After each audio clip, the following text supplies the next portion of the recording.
Did you know?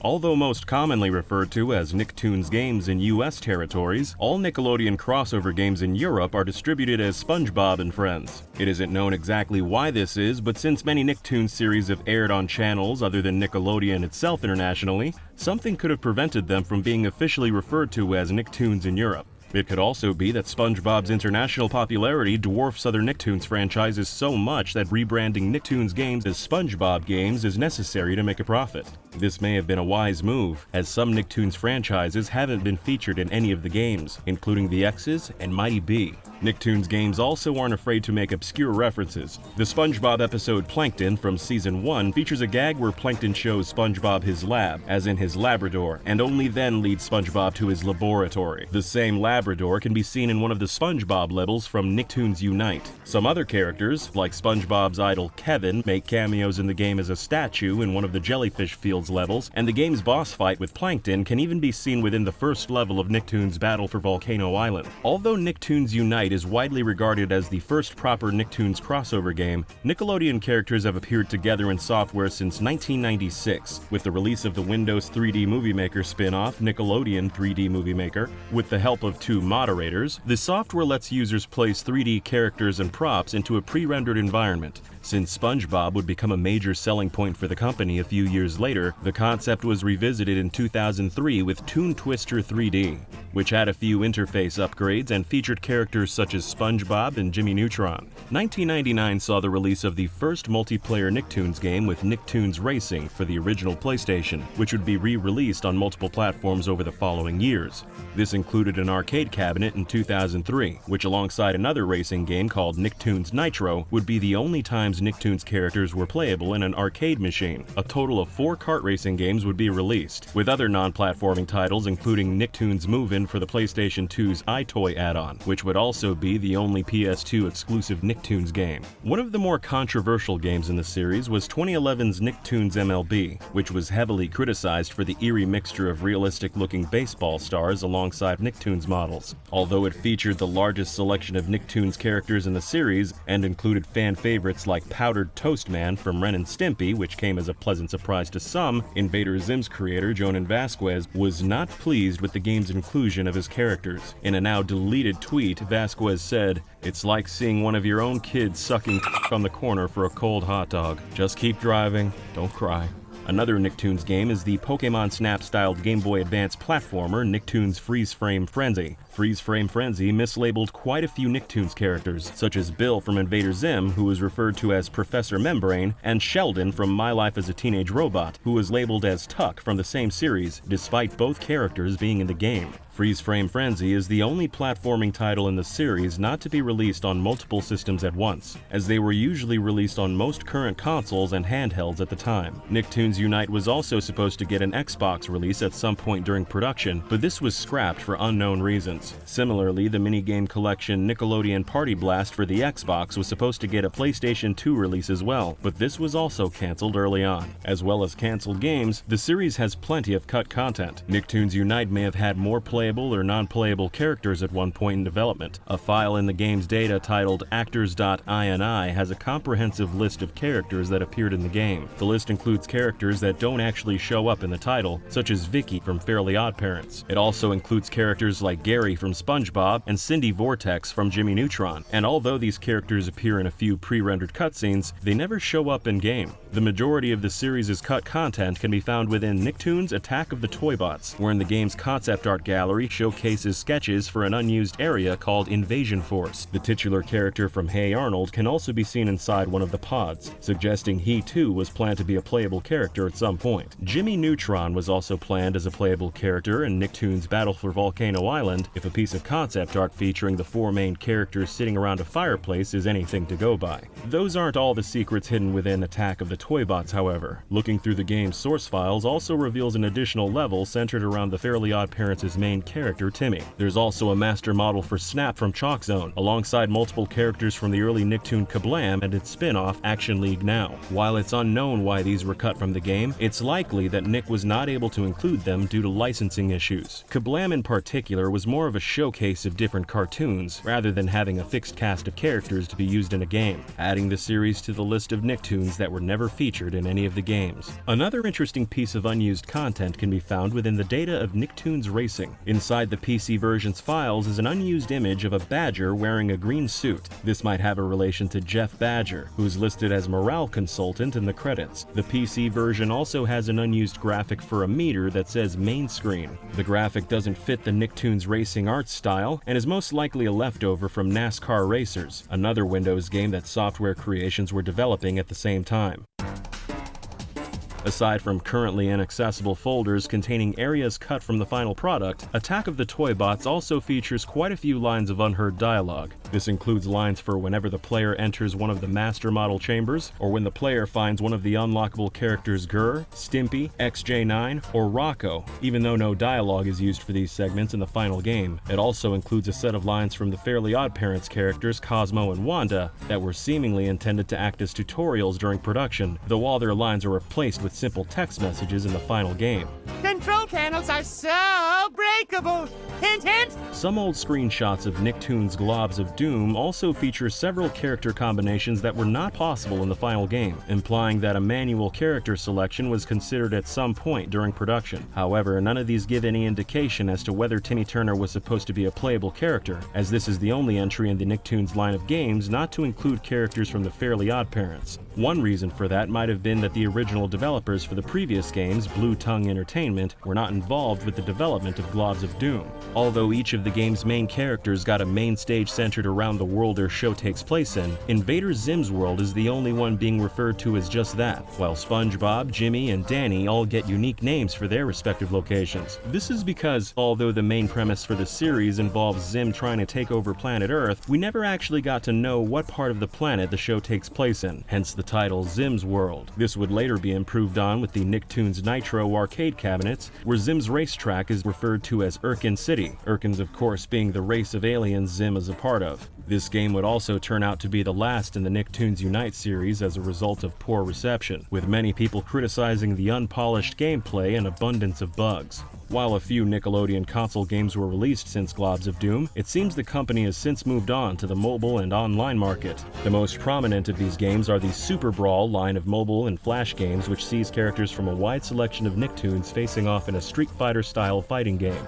Interestingly enough, these games actually started out as a holiday event on Nick.com called Jingle Brawl, which was released alongside the lesser-known minigame Merry Mayhem. As of the time of writing this video, the most recent Nicktoons console release was Nickelodeon Kart Racers in 2018. Although this game was the first to include characters from the Teenage Mutant Ninja Turtles series, its selection of Nicktoons is as small as the one from the 2006 title Winners' Cup Racing, as only 4 shows are present, with Rugrats, SpongeBob, Hey Arnold, and TMNT. There was a rather severe miscommunication while marketing the game. Advertisements stated that 12 different characters would be available to play as, and this was believed to mean the game would include characters from 12 different franchises instead of only those shown in trailers. The game's developer Bamtang later tried correcting this error by promising DLC, which would allow new characters from other Nicktoons to be added to the game, but a year after the game's release, it's unknown whether new updates are still in the works. After it became apparent no more video games centered around Nicktoons characters crossing over would be in development, rumors surrounding a theatrical adaptation of the events of Nicktoons Unite started circulating around the web. The movie news outlet TrackingBoard.com stated back in 2015 that Nickelodeon's movie distributing company Paramount Pictures had been in the early stages of developing a Nicktoons live-action and animated crossover movie along the lines of Space Jam. And although many of the speculations surrounding the movie and potential Nicktoons revivals such as the Rocko's Modern Live TV movie Static Cling have since been proven true,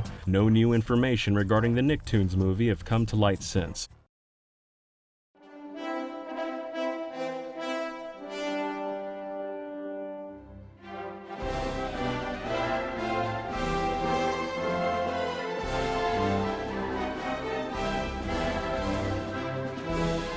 Did you know? In the original Dragon Quest, also known as Dragon Warrior in North America, stat growth is determined by the first 4 letters of the player's name. This means some names will cause the player to be naturally stronger than other names. Dragon Quest's use of stat-oriented menu-based battles was inspired by the early Apple II RPG, Wizardry. Dragon Quest programmer Koichi Nakamura commented that Wizardry was popular in his office, and that he wanted to make a game like it. However, Dragon Quest designer Yuji Horii was hooked on a different RPG, Ultima. This game influenced Dragon Quest's overworld and towns. Another game that contributed to Dragon Quest's inspiration was an adventure game called the Portopia Serial Murder Case. The Famicom port of this game was the first project Dragon Quest creators Yuji Horii and Koichi Nakamura worked on together. They redesigned the interface of the PC version to work with the Famicom Simple Controller, and in doing so crafted the menu-based command system that would go on to be used in Dragon Quest. The character design and artwork for Dragon Quest was drawn by Akira Toriyama, the creator of Dragon Ball. Yuji Horii and other staff sent in ideas and rough sketches for monsters, and Toriyama would send back illustrations in his signature style. One of the monsters, Slime, was initially inspired by slime-like monsters from Wizardry. Horii and Nakamura said they were blown away by the simple brilliance of Toriyama's slime design, which was loved so much by the staff and fans that it became the series mascot. There was even a slime-shaped controller released in Japan for the PlayStation 2. For the designs of humans and monsters, Toriyama used much more detail than he'd normally use in his own manga. In Dragon Ball Daizenshu 5, Toriyama revealed why. When it's ultimately going to be made in a video game, the character sprites will be small, so you can make the design illustrations relatively complex. It's not like you're going to draw it in a comic and develop it, and it's not going to be drawn as animation, so you can ignore the "it would be a pain if I did it this way" aspect. Also seemingly reused designs for Dragon Quest and Dragon Ball, like how the ghost monster resembles fortune teller Baba's assistant, and the knight uses the same design as one of Oolong's early transformations. The skeleton monster also resembles the Dragon Ball pirate robot, and Dragon Quest characters frequently cameo in the background of the Dragon Ball manga and anime. Toriyama once mentioned in a weekly chapter note of Dragon Ball that he played too much Dragon Quest and wasn't getting any work done, so his wife had to take the game away from him. In North America, the name Dragon Quest was changed to Dragon Warrior due to a trademark conflict with the pen and paper role-playing game Dragon Quest. But the name wasn't the only thing to change when the game was shipped overseas. The international version contained extra space for graphics. This allowed for 4-directional sprites for every overworld character instead of only facing them forwards, as well as coastlines transition tiles, drastically improving the game's overworld. The North American game also features saving via battery, as opposed to the password system of the Japanese version. Another change in the North American version of Dragon Quest was due to censorship. In the Japanese Game Boy Color version, in the town of Cole, a woman can be found offering the player a puff puff in exchange for gold. The term puff puff, or pafu pafu, comes from Japanese onomatopoeia for sexual contact with a woman's breasts. In the international release, the woman offers players a powder puff massage. The puff puff girl became somewhat of a running gag in the series, appearing in almost every subsequent Dragon Quest title, and it was censored in each Dragon Warrior translation. The international version of Dragon Quest VIII for the PlayStation 2 was the first entry not to censor this segment. However, this is possibly due to the fact that it's later revealed the puff puff girl is not using her breasts, but instead 2 slimes. Dragon Quest VIII was also the first title in the series not to be renamed Dragon Warrior in North America. Dragon Quest had a huge impact on gaming. As a result, several popular RPGs pay homage to the series. In the Famicom Disk System version of Zelda 2: Adventure of Link, a grave hidden in Saria Town reads, "The hero Loto rests here." Loto being the name of the legendary hero in Dragon Quest, who was renamed Erdrick in Dragon Warrior. Square got in on the gag while creating Final Fantasy, and included a reference to Zelda with a gravestone that reads, "Here lies Link." When Final Fantasy was brought over to North America, however, the text was changed to reference Dragon Warrior. It reads, "Here lies Erdrick." The Final Fantasy series has more references to Dragon Quest. In Final Fantasy XII, an item called the Worm Hero Blade can be equipped to any character. This blade is also known as Tolo's Sword, and when the syllables in the name Tolo are flipped, it spells Loto. The Final Fantasy character Cid, who appears throughout the series in various forms, makes an appearance in Dragon Quest Heroes Rocket Slime as Dr. Cid, taking the form of a platypunk. Additionally, this game features a slime character called the Crystal Chronicler, a nod to Final Fantasy Crystal Chronicles. Rocket Slime even references Chrono Trigger, with an enemy tank in Forwood Forest named Chrono Twigger. Some Dragon Quest games have subtle connections to other games in a series that are easy to miss. In Dragon Quest Heroes Rocket Slime, Mount Krakatoa's temples has pictures of Trode from Dragon Quest VIII, caring for his daughter Medea in her horse form. This is also the location where the player receives the alchemy pot named Crackpot, implying that this is the same pot used by the hero in Dragon Quest VIII. In the opening scene of Dragon Quest V, the protagonist's father Pancraz suggests the name Madison for his son. If the player already entered the name Madison, Pancraz will suggest Erdrick instead. In Dragon Quest III on Game Boy Color, if the player tries to name the character Loto, an NPC will not allow it, stating that it's blasphemous to use a name reserved for a true hero. Another connection in the color version of Dragon Quest III is hidden in the game's data. In addition to the medals for all the game's monsters, there's also monster medal graphics for every monster in Dragon Quest IV. These can't be seen in normal gameplay, and why they're in the game at all is a mystery. Leaks are an unavoidable reality of the modern video game landscape. Despite the game industry's obsession with secret keeping, piercings of the veil continue to happen, and it's these moments that I'll be examining in this video. I've been looking back at some of the strangest, most significant, and in some cases most shocking stories of video game leaks. How did these leaks happen? Who was responsible? And what can we learn from the stories behind them? I attempted to find out. From corporate slip-ups to malicious hacks, we're going to explore the wide spectrum of gaming's biggest leaks, and discover just how far some have been willing to go in the pursuit of secret information, in this edition of Game History Secrets.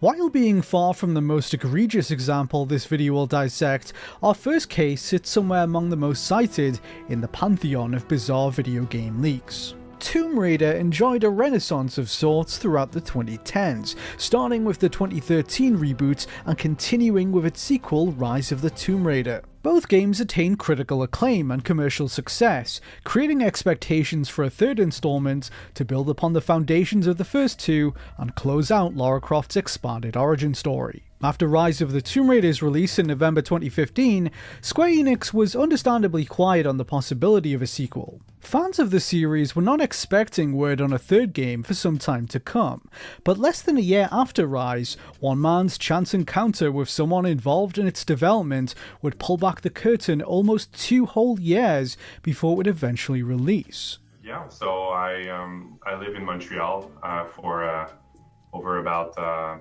let's say, 10 years now.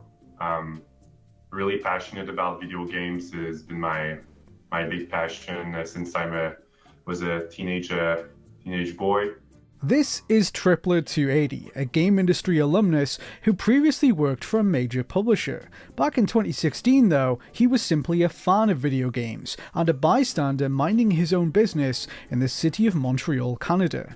On a cold morning in October 2016, Trippler was riding the subway to work when something caught his eye. I was going to work. I was in a subway, standing there. You know, everyone is doing their own stuff, minding their own business. And there was a guy sitting next to me with his laptop open. So I was a little bit surprised. I was like, okay, someone is working right now, doing stuff. And I just looked over my shoulder and I saw the guy working on a PowerPoint presentation. First thing I saw was Shadow of the Tomb Raider. So straight away in my head, I was like, Shadow of the Tomb Raider. Like, I play video games and I was like, I don't recall a game called Shadow of the Tomb Raider.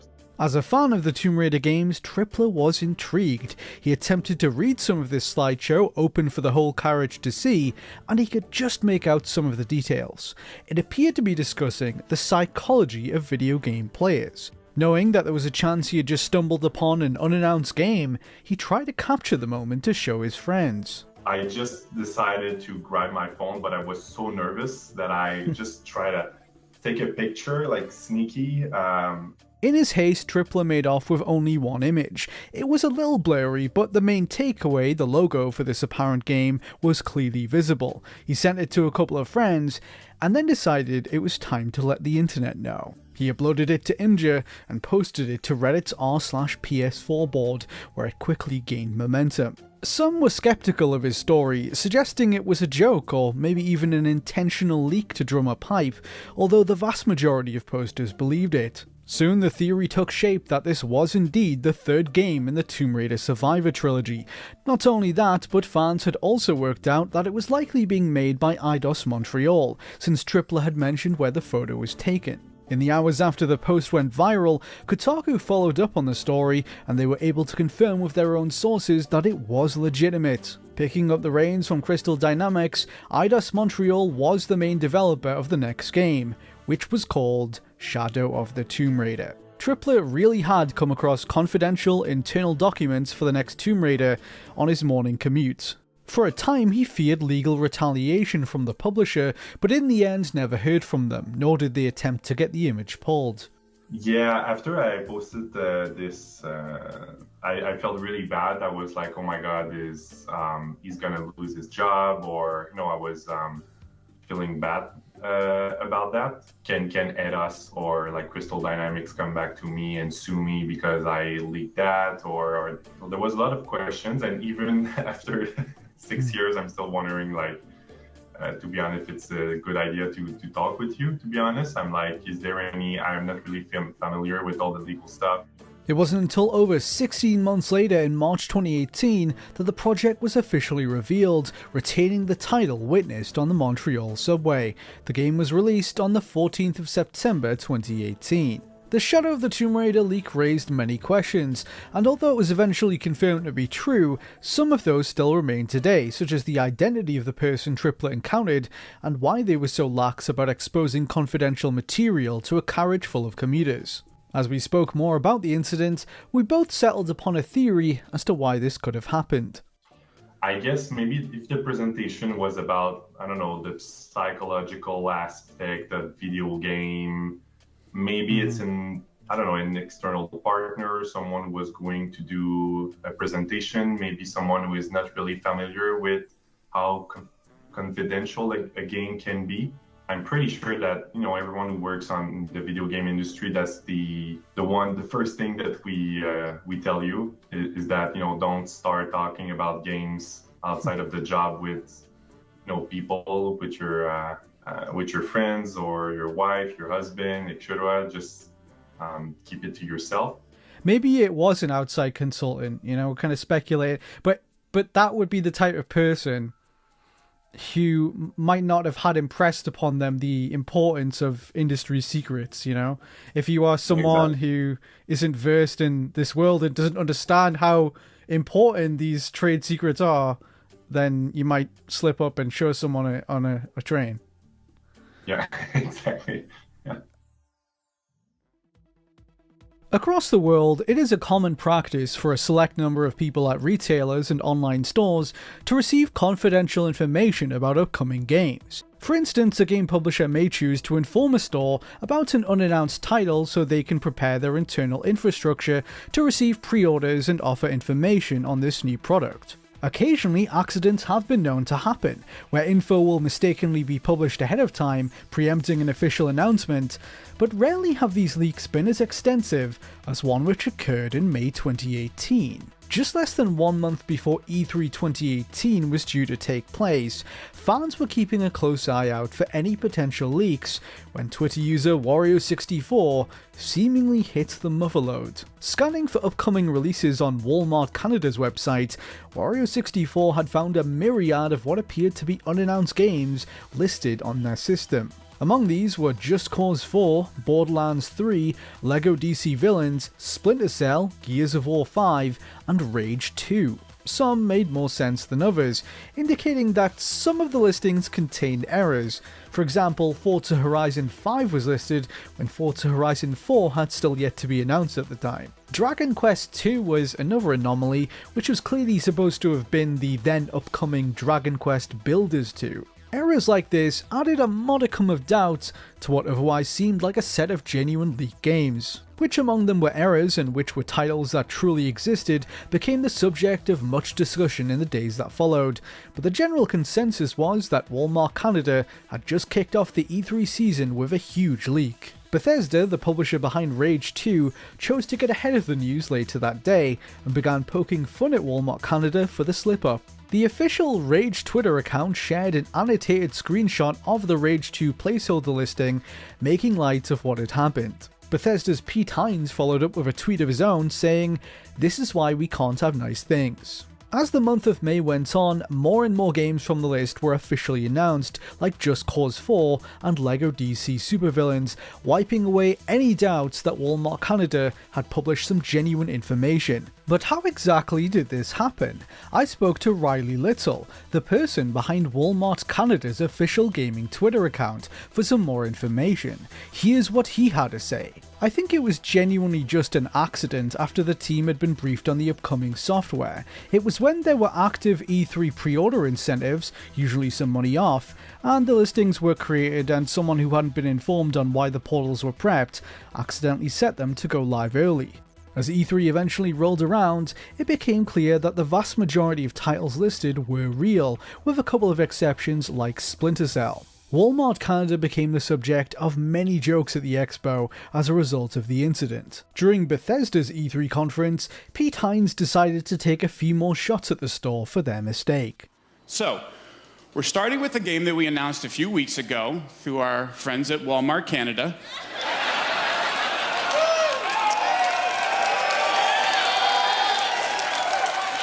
Perhaps best known for their low prices and ability to keep a secret. In the end though, it was Walmart Canada itself that had the last laugh, as they were able to leverage the infamous incident as social media fodder. In the run-up to Rage 2's launch, they jokingly advertised an exclusive pre-order bonus sleeve for the game in the style of the placeholder art that had once spoiled its announcement. Super Smash Bros., Nintendo's crossover fighting series, has a long and painstakingly documented history of leaks and rumours. With so much hype and intrigue around each entry, fans have devoted countless hours to tracking down new information on upcoming games and theorising about what is to come. Few of these leaks, however, can rival the enormity of one which took place in August 2014. At the time, fans were anticipating the release of Super Smash Bros. For the Wii U and 3DS. The 3DS version was due to release first on September 14th, 2014, which was only a few weeks away. A handful of characters for the game had yet to be revealed at this point, which was cause for considerable hype and speculation. Then, on the 19th of August 2014, the leaks slowly began to surface. A user on 4chan's V-board started a thread which included a collage of all the playable characters confirmed to be featured in the game at the time, as well as every other playable character which had appeared in a previous Smash Bros. Game. They asked the community which of the fighters from previous games did they think would not make the final cut. The speculation went on for some hours, until later in the day when another user took the original collage image and posted their own edit of it in a new thread. The image they posted crossed out a selection of characters from previous games such as Snake and Lucas, but also added new, never-before-seen icons for unannounced fighters like Dark Pit and Shulk. Mewtwo, on the other hand, had a question mark over him. While many were dismissive of this initial post, fuel would be added to the fire by another poster going under the alias Motherfucking Leaker. This person shared two off-screen images of Super Smash Bros. For the 3DS containing unannounced characters. The first showed the full render of the Duck Hunt character, while the second showed the complete character select screen. As time went on, some additional images were shared by another poster, including looks at the stage select screen and renders for Dr. Mario and Shulk. Then, three other images surfaced on Smashboards in the following hours, courtesy of a user named Master Link X. These showed some more of Shulk, including a shot of the character in-game. The veracity of these pictures soon became a source of considerable contention among the Smash fanbase. Further adding to the confusion was the fact that Master Link X, the third source, admitted to doctoring their images. For instance, they edited Shulk using a render from Xenoblade Chronicles and changed the wireless disabled text to say disabled rather than disabled.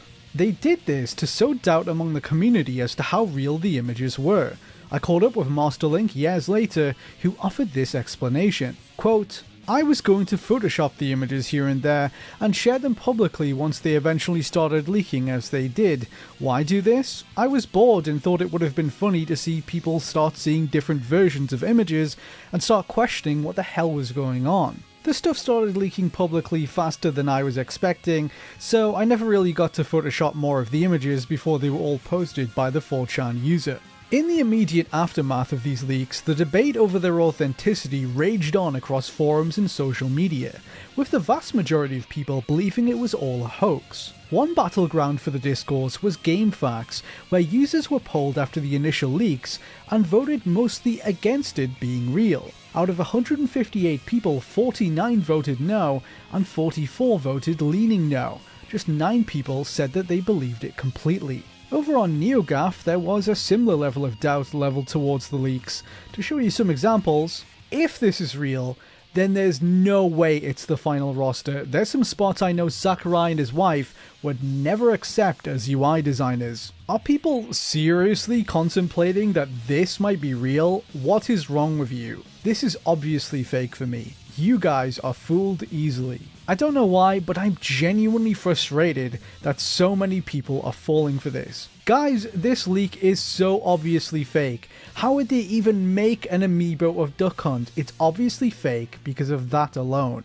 Reasons for believing the images were inauthentic varied. For example, some believed that the character select screen shown couldn't be real because it sported some key differences from the version of it shown at E3 2014, months earlier. Another popular recurring theory suggested that the design of Shulk was forged using the previously revealed render for Little Mac. Some even attempted to overlay the two designs to prove their point, which would later become a point of ridicule and an infamous meme in the community. Much of the doubt would be quelled, however, on the 25th of August 2014, when a series of videos was uploaded to YouTube by a user named Is That True? Whereas the still images posted previously were commonly dismissed as fake, even the most ardent skeptics struggled to explain away these videos that showed the game in motion. The unannounced characters previously shown in other posts like Bowser Jr. could now be seen in these off-camera recordings of in-game footage. This represented a turning point for the Smash community, as a lot more fans became convinced that this outpouring of leaks was legitimate, although a good amount of people remained unconvinced. Some touted the theory that this was a mod of Super Smash Bros. Brawl for the Wii, made solely for the purpose of orchestrating an elaborate ruse. As the day went on and the game's press began covering the leaks, Nintendo of America took action and removed the videos, all but confirming their authenticity. The final nail in the coffin was delivered several days later, on August 29th, when a Japanese Nintendo Direct aired which opened with a trailer officially revealing Shulk for the game. His look, animations, and moveset were identical to those seen in the leaked material, putting the matter largely to rest. All told, the series of images and videos leaked a whopping total of 8 unannounced fighters for the game, along with stages, trophies, and other details. This was a breach of confidential material on a scale that had never been seen before in the history of the series. So, how did this monumental leak occur? Over the years, there have been plenty of rumours and theories without a definitive answer. I decided to look into it. The most common summation made about the leaks at the time was that they had some connection to America's content rating board, the ESRB. This is due to the player's 3DS username seen in the leaked material, which was ESRB0083. It is widely known that the ESRB views pre-release content like this as games are being prepared for launch. Publishers can use this opportunity to negotiate changes to their games to obtain lower age ratings and seek advice from them on how to do so. Among the bevy of leaked material was some content that didn't make it into the final game, such as a trophy for Fire Emblem's Tharya, who is sporting some fairly revealing attire. This has been cited in the past as further evidence to suggest these images had some kind of connection to the ESRB. It has therefore become commonly referred to as the ESRB leak.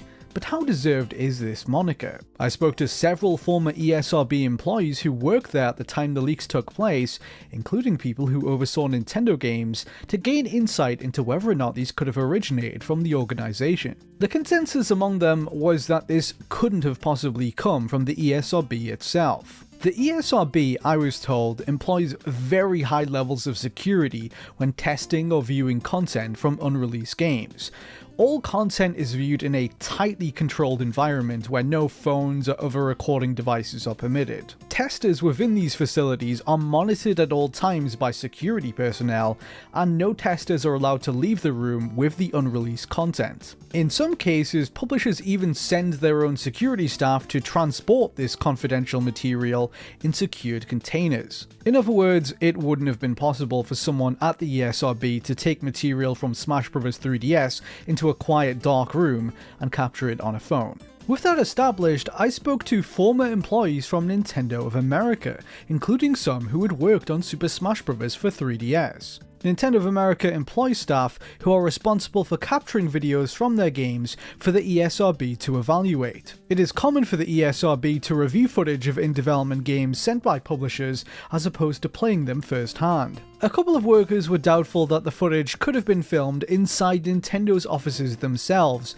but I eventually found developers who recalled this specific incident and had knowledge of how it happened. According to them, the leaks were connected to a Nintendo of America employee whose duties included localization and ESRB compliance, although they were not the person responsible for posting the content on the internet. It was actually a child of this Nintendo employee who apparently gained access to the material through a personal device. The exact nature of how this was accomplished is unclear, but one former staffer believed that they could have accessed Nintendo's intranet using a device belonging to their parent without their knowledge. They then recorded the off-screen footage and took pictures on a phone at home. This explains why they were able to do so in a dark, quiet room unnoticed, as well as the appearance of the footage seen in the video. We can see that it is clearly not being played on a retail 3DS, as there is no gap between the top and bottom screens. Former workers say that the footage was originally captured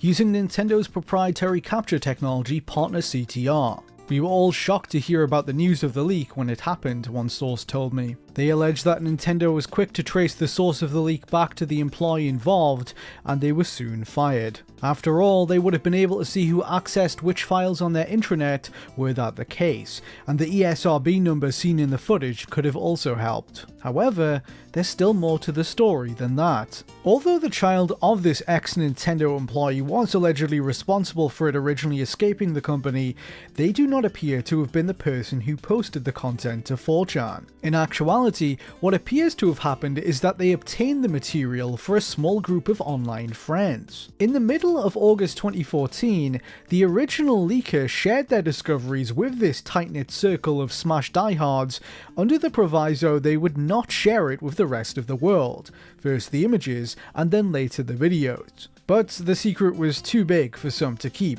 They slyly shared it with a couple of their friends, they did the same, until it reached someone who couldn't be trusted to keep it quiet. Not long after this, those initial icons emerged on 4chan, and other people with access to more of the images decided that the pact of secrecy had expired and posted what they had. This wasn't a rogue Nintendo employee seeking internet points. These were the actions of a fan who was unable to wait a few weeks for the official release and leaked it to their online buddies at the expense of their parents' career and Nintendo's marketing plans. Most big video game companies employ reasonably high levels of security to keep their work under wraps. CCTV cameras, biometric locks on doors, sometimes even guards. But have you ever wondered what would happen if someone just tried walking into one of these places? Well, in 2015, that is exactly what happened to a studio in Ontario, Canada.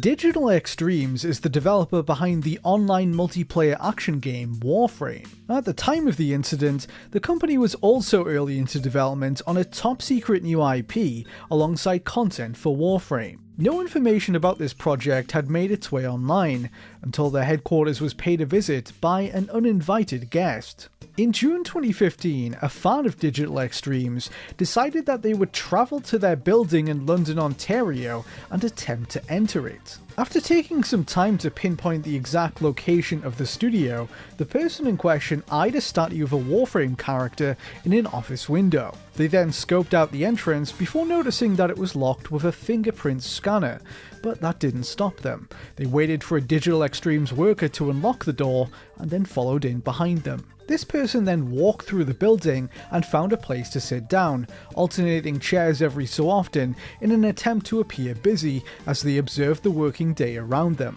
None of the company's actual employees questioned them. It was assumed since they were in the building that they had a valid reason for being there, and with the company employing hundreds of people, new faces were not uncommon. After spending some time there throughout the morning, the intruder then followed a group of employees lining up at midday for lunch. They grabbed themselves a plate and enjoyed a free buffet lunch courtesy of Digital Extremes. The imposter sat and ate their food with a friendly group of developers and listened as they described an unannounced project they were working on. It was a multiplayer first-person shooter with card game elements that was codenamed Keystone. After this, the individual continued wandering the offices and hung around for about 6 more hours. Recounting the experience at a later date, they said, quote, "The QA room has Funko figures and stuffed animals everywhere. There were a lot of PS4 and Xbox One sitting around unattended. There were no security guards and no one asked me who I was. They just assumed I belonged there and told me about their secret game. At 6 PM they noticed people leaving and followed them out, once again blending into the crowd. This person had just spent the whole day trespassing inside their offices, and Digital Extremes was none the wiser. That was until a thread appeared on the subreddit for Warframe, relaying the details of the incident and revealing Project Keystone. The company's secret was now out in the open. It was posted by an anonymous user calling themselves Undercover Legend, who clearly expected the story to be received much more positively than it actually was. At first, a lot of people didn't believe them, and the few that did labelled the act as creepy. It wasn't until the post was removed for privacy reasons and Kotaku verified the story independently that it became clear they were telling the truth. One day later, their community manager discussed the debacle on the official Warframe forums. Quote, "A recent claim from a fan circulating the web alleges he or she spent a day with us incognito. Well, Canadians are known for being welcoming and polite. We employ over 200 passionate gamers committed to delivering kick-ass games like Warframe and Sword Coast Legends, and while we're flattered someone would want to spend a day with all of us, please respect our privacy and know that, like any business would, we completely discourage any and all unlawful attempts to enter our relay. We love our tenor, but let's be respectful and law-abiding. Trespassing is never okay." In the aftermath of the statement, Undercover Legend deleted their account and went quiet on the matter, having failed completely to garner their desired reaction. They did not, however, face any litigation as a result of their actions. 2 years after the incident took place, the aforementioned Project Keystone was officially announced as the Amazing Eternals. A closed beta was held in late August 2017 before it was cancelled months later due to lack of interest and to refocus resources into developing for Warframe.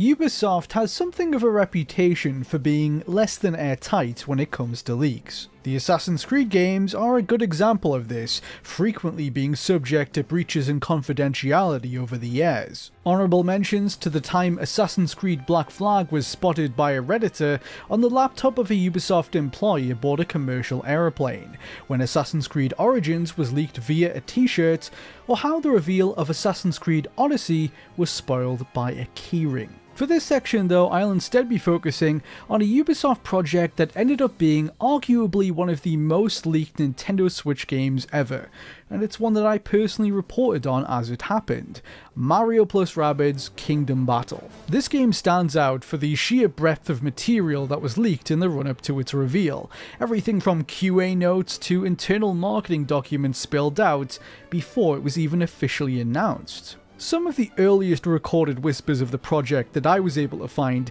date back to October 2016. French news site Gameblog.fr posted a series of rumours about Nintendo's next console, the Switch, which was codenamed NX at the time. Among the various topics touched upon, they briefly made mention of a Yoshi and Rabbids crossover game that was being discussed at Ubisoft. The first person to report on the rumours more thoroughly, however, was game journalist Laura Kate Dale, who released a report on Let's Go Video Games about a Mario Rabbids crossover in development. Her sources said that it was a turn-based RPG with the working title Mario RPG Invasion of the Rabbids that was due to release alongside the Switch day one. They claimed it would feature the Mario universe being invaded by the Rabbids, some friendly and some foe, and would feature a new Bowser form based around the design of the Rabbids as a recurring boss. Several days later, I shared my thoughts on the story on a podcast.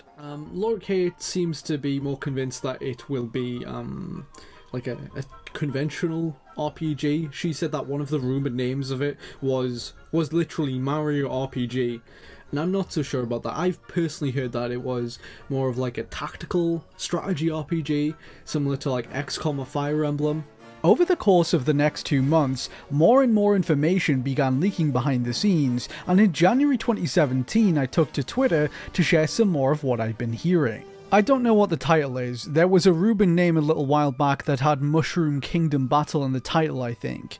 It's set in the Mushroom Kingdom, and the Rabbids dimension is sort of invading it. Most of the enemies are evil/warped Rabbids.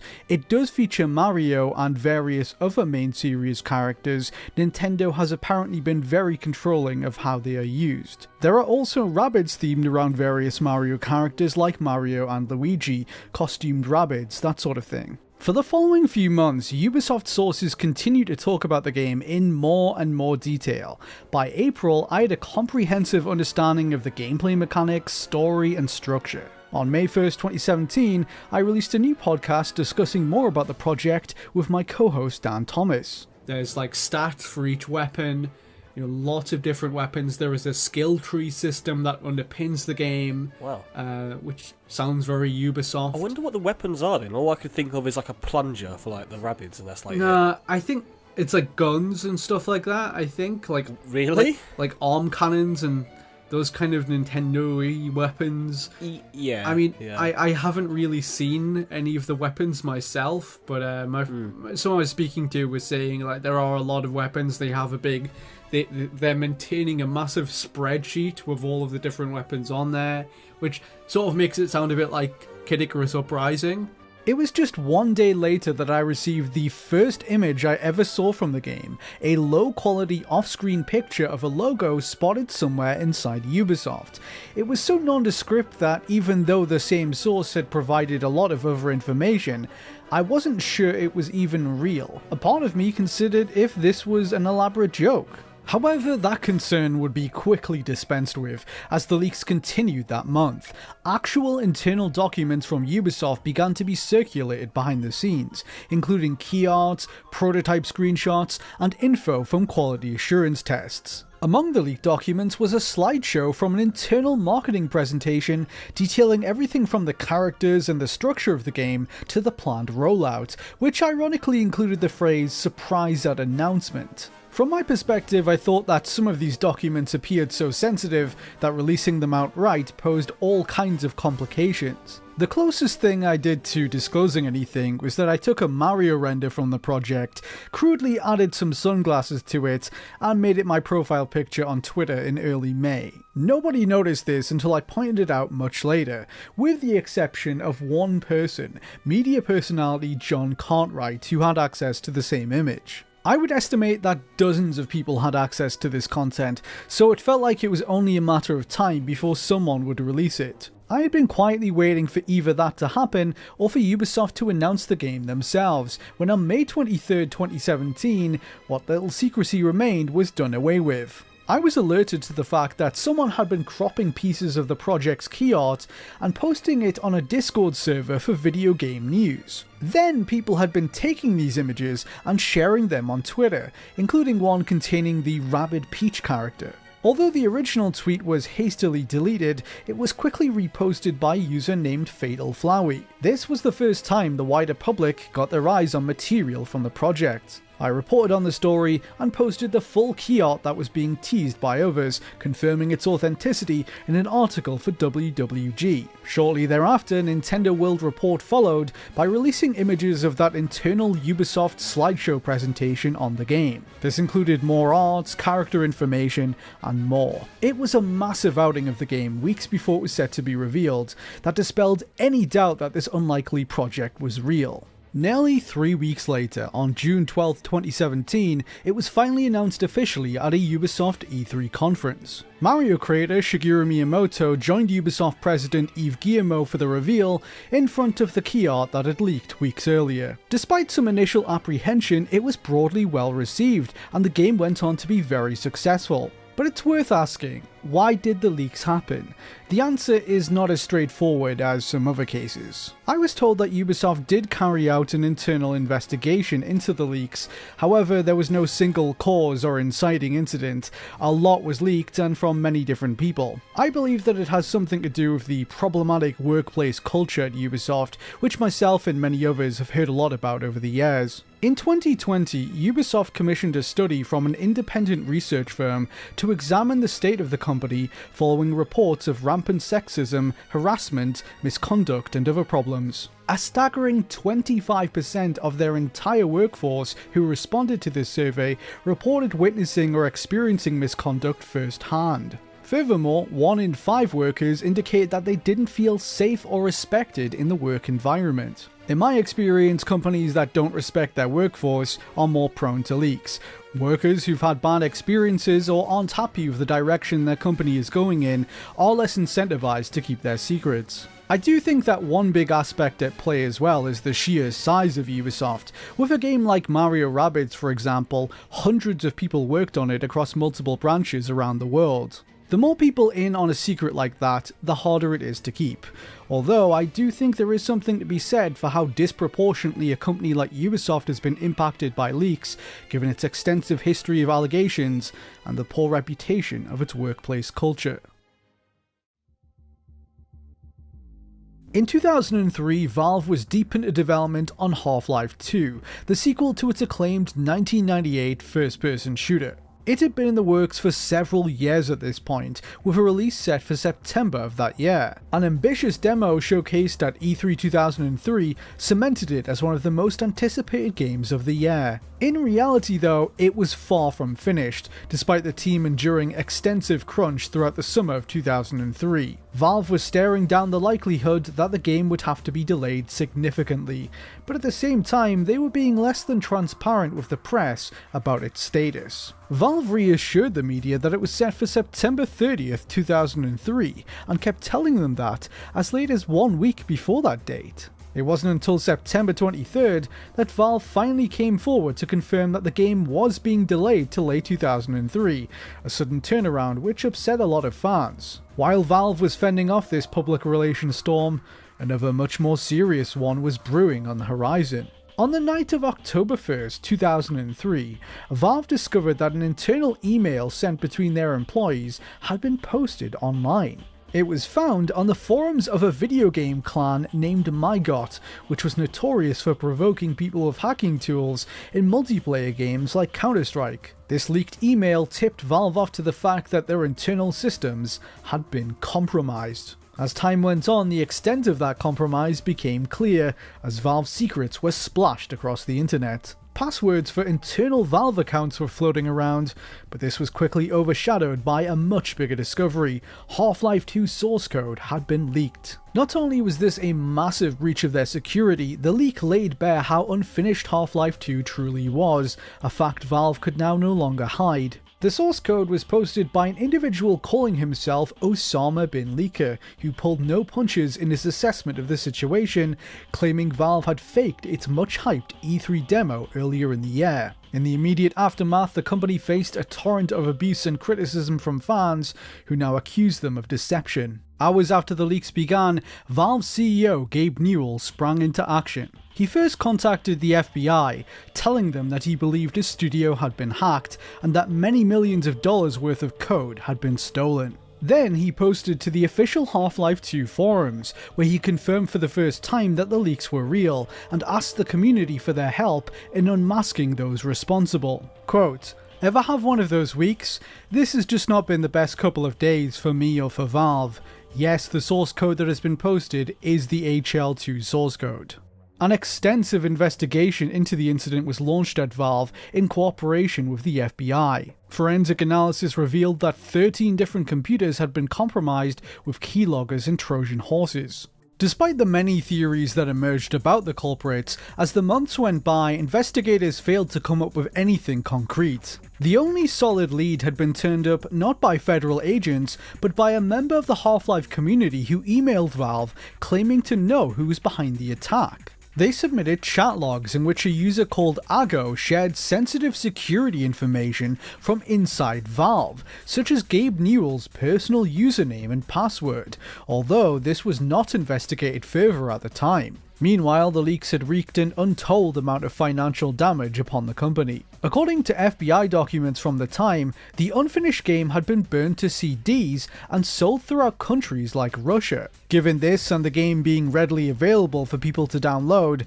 Valve told the FBI that they estimated as much as $250 million had been lost in sales. This figure was an exaggeration. It assumed that nobody with the leaked version would buy their eventual finished product, but it gives you an idea of the value Valve was placing on their intellectual property. There was one silver lining for them in the affair, and that was being able to blame the hackings for Half-Life 2 being late. On the 7th of October 2003, Vivendi confirmed to the press that the game would be delayed until 2004, and pointed to the leak as the sole reason why.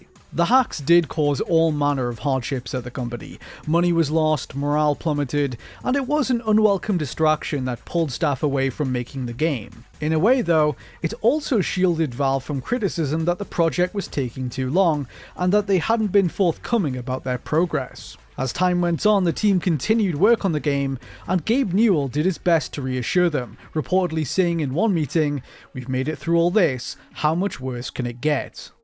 The leaks had stopped for the time being, but Gabe's brush with the culprit was far from over.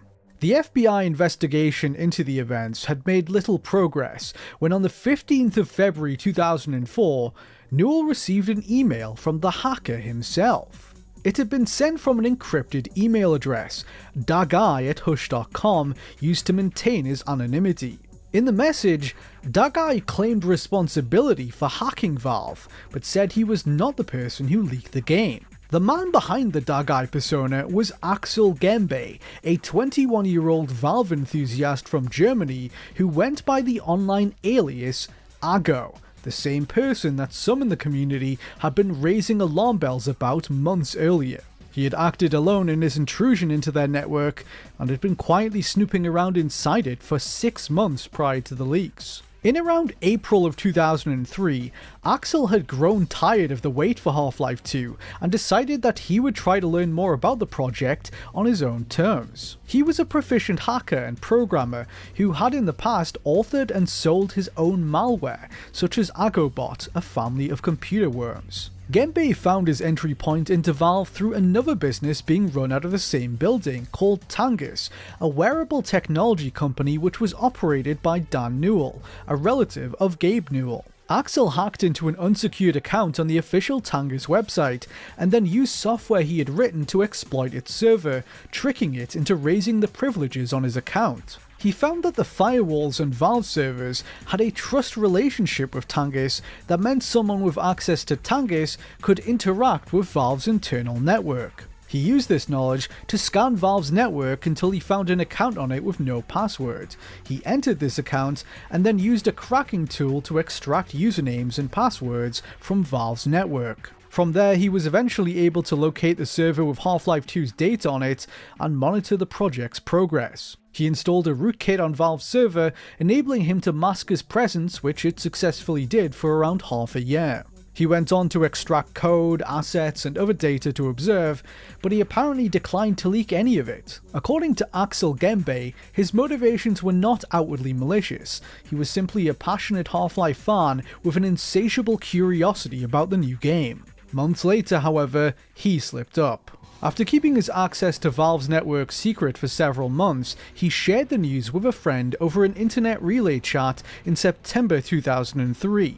Genbei supposedly thought that his conversation was being held in confidence, but days later someone used the information he divulged in this chat to break into Valve's network themselves. Genbei believed that the owners of the IRC, which had some association with the MyGot trolling clan, were responsible. Either they eavesdropped on his conversation, or the person he sent this information to shared it with them later against his wishes. On September 19, 2003, someone stole the source code for Half-Life 2 and infected Valve's computers with malware and keystroke loggers. Less than 2 weeks later, the stolen material surfaced online. Genbei then reached out to Valve's head in February 2004, where he anonymously confessed to infiltrating his company and passed on who he believed had perpetrated the leak. He provided details of the hack to prove his legitimacy and apologized for the outcome of his actions. Quote, "Hello Gabe, I'm very sorry about what happened with HL2. I wanted to help you people get to know the truth by writing this mail, and I never intended to harm you. I only didn't tell you I was in your network because I was afraid to get kicked out. I just wanted to observe the Half-Life 2 development process because I'm a hobby developer myself and a big fan of Half-Life 2. Let's just say I'm amazed by the capabilities of your team." After some initial disbelief on Gabe Newell's part, Genbei eventually convinced Valve's president that he was the person responsible for the hacking, and over the following weeks the two shared a fairly amicable exchange on the surface of it. By the 19th of February 2004, Genbei became comfortable enough talking with Newell that he floated the idea of being given a job at Valve. Initially, Newell believed this could have been a joke, before Genbei clarified that he was entirely serious. He went on to explain that he wanted to leave his country out of concern he would be conscripted into the military. Military service was compulsory in Germany at the time for ages 18 to 27. Newell, who was working with the FBI to catch Axel Genbei, entertained his request.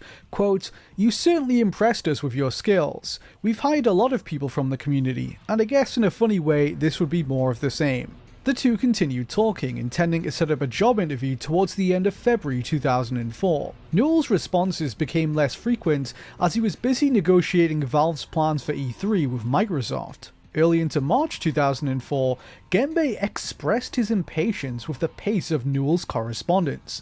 Newell apologized, saying, "I'll try to be more prompt in my replies." Days later, however, Newell's replies were still not coming fast enough for Genbei's liking, and he responded with a veiled threat. "May I ask what your definition of prompt is? If my intents weren't to clear this thing up, I could have already taken over your FTP server." Over the following weeks, Genbei advised Valve on other potential vulnerabilities in their security, and the two finally set up a job interview. It wasn't real, of course. Valve and the FBI aimed to solicit identifying information from Genbei and possibly even lure him to the United States for prosecution. The interview was conducted over the phone by Valve developers Greg Coomer and Matt Bamberger. After Greg Coomer commented how unusual it was to hold an interview without knowing the name of the interviewee, Genbei shared his Tighe persona for the first time, volunteering his full name and country of origin. Over the course of the conversation, he disclosed in-depth technical details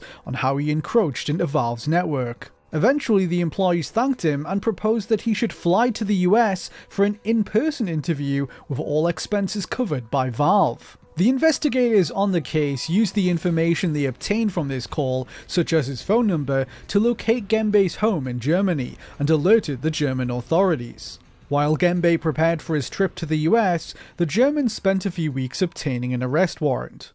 Early in the morning of May 7, 2004, Axel Genbei awoke to find himself surrounded by German police officers pointing automatic weapons at his head.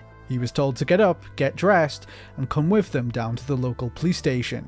There he was interrogated for 3 hours about the incident, although the police were apparently more concerned with investigating Sasser, a computer worm written by another German hacker who authorities mistakenly believed Genbei could have been colluding with. He refuted this and other claims, apparently telling them, quote, "I never write such shoddy code." He was held in custody for the following 2 weeks before being released pending trial, and had to check in with the police 3 times a week until then. In November 2006, his day in court finally arrived. The trial concluded that while he had hacked Valve, there was no evidence to suggest he was the one responsible for disseminating Half-Life 2. He was therefore given a 2-year suspended sentence and spared jail time. The judge took into account Genbei's difficult childhood, including that he had been abandoned by his mother and the steps he had taken to improve his life since his arrest. He had completed an apprenticeship and in September 2004 gained employment as a programmer. German police told him that had Valve succeeded in luring him to the US, he likely would have faced a far more severe sentence. Half-Life 2 was released to rave reviews and huge commercial success in November 2004. The leaked build was taken from over a year before it was finished. In the years since, Axel Genbei has expressed his regret over the affair and apologised to Valve publicly. In 2014, he spoke with Eurogamer, where he addressed Gabe Newell personally. Quote, "I am so very sorry for what I did to you. I never intended to cause you harm. If I couldn't do it, I would. It still makes me sad thinking about it. I would have loved to just stay and watch you do your thing, but in the end I screwed it up. You are my favourite developer, and I will always buy your games." Genbei's story has since become regarded as one of the most infamous leaks in video game history, and he has remained a divisive figure among the Half-Life fanbase. Some hail him as a hero for his role in releasing in-development content, others still criticise him for hindering Half-Life 2's creation. Either way, he would be far from the last person involved in hacking whose actions would result in a high-profile video game leak. In the past, I have extensively chronicled the troubled development of Dead Rising 4. One facet of its history that we've yet to explore, however, is how the game leaked online weeks before it was announced. The inside story of the Dead Rising 4 leaks has never before been told, but it's one that snowballed into federal law enforcement getting involved. The person responsible for disclosing material of the game early was a man from the United States known in enthusiast circles for obtaining and releasing video game prototypes. This individual, who goes by the online handle PixelButts, gained some notoriety in January 2016 for dumping an in-development prototype of the cancelled Star Wars Battlefront 3 game by Free Radical. I spoke to the man in question years later to learn more about what happened. PixelButts was a prominent member of Assembler Games, a forum that was commonly used to trade prototypes and share information on unreleased games. He had developed a reputation there both for his releases and for providing mirrors to various prototypes dumped by others. While it's true that the act of uploading these prototypes could be deemed copyright infringement, it's rare for companies to actually pursue individuals for doing so, especially when they're from a defunct studio like Free Radical. After unleashing the Battlefront prototype onto the web in early 2016, Pixel initially feared incurring a legal response from the Star Wars rights holders Disney, but nothing ever came of it. The lack of consequences for this release, he told me, emboldened him to leak more. Months later, in May 2016, Pixel was contacted by a user on Assembler Games who offered to send him a selection of prototypes to back up. Among these were pre-release builds of games like 2013's Tomb Raider, Mighty No. 9, Thief 4, and the cancelled sequel to Blur by Bizarre Creations. There was also a prototype of a game that wasn't even publicly known to exist at the time, Dead Rising 4. The project was actively in development at Capcom's Vancouver studio and had yet to be announced. Pixel saved what he was able to of the data passed on to him before turning his attention to what was an in-development PC build of the new Dead Rising sequel. It took 2 whole days for the prototype to finish downloading, but he eventually opened it up, just barely able to run it on his low-spec computer. Before people outside of Microsoft and Capcom had even learned of its existence, Pixel was playing through Dead Rising 4 in the comfort of his own home. Had he decided to stay quiet about his discovery, it's unlikely that he would have faced any repercussions for accessing the game early, but he instead chose to share it with the world. Taking to 4chan's V-board, Pixel started by sharing screenshots of Mighty No. 9 throughout May 2016, while the game was still a month out from launch. Then he began dropping hints that he had access to the next Dead Rising game, to the confusion of some posters. On the 6th of June 2016, he finally decided to back up his claims by releasing pictures of Dead Rising 4 on 4chan, which had been taken off-screen using his phone. Over the following hours, Pixel shared his thoughts on the prototype and continued uploading more images, including direct in-game screenshots. The game was officially announced during Microsoft's 2016 E3 press conference on June 12th, but that didn't deter Pixel from disclosing even more images and information in the days that followed. He even hosted his own Q&A, fielding questions about its gameplay, story, and more. A few weeks passed and Pixelbutts believed he'd gotten off scot-free for the leaks, until he received a cease and desist notice from Capcom threatening legal action if he continued. The letter finally put a stop to his posts, although much bigger problems were in store for the leaker. Later that month, on July 28, 2016, the US Department of Justice showed up at his house with a search warrant. Officers entered and seized the computers he had used to run the unreleased games. Pixel read through the details of the warrant, and it was then that he realised the extent of his troubles and why the government had tracked him down.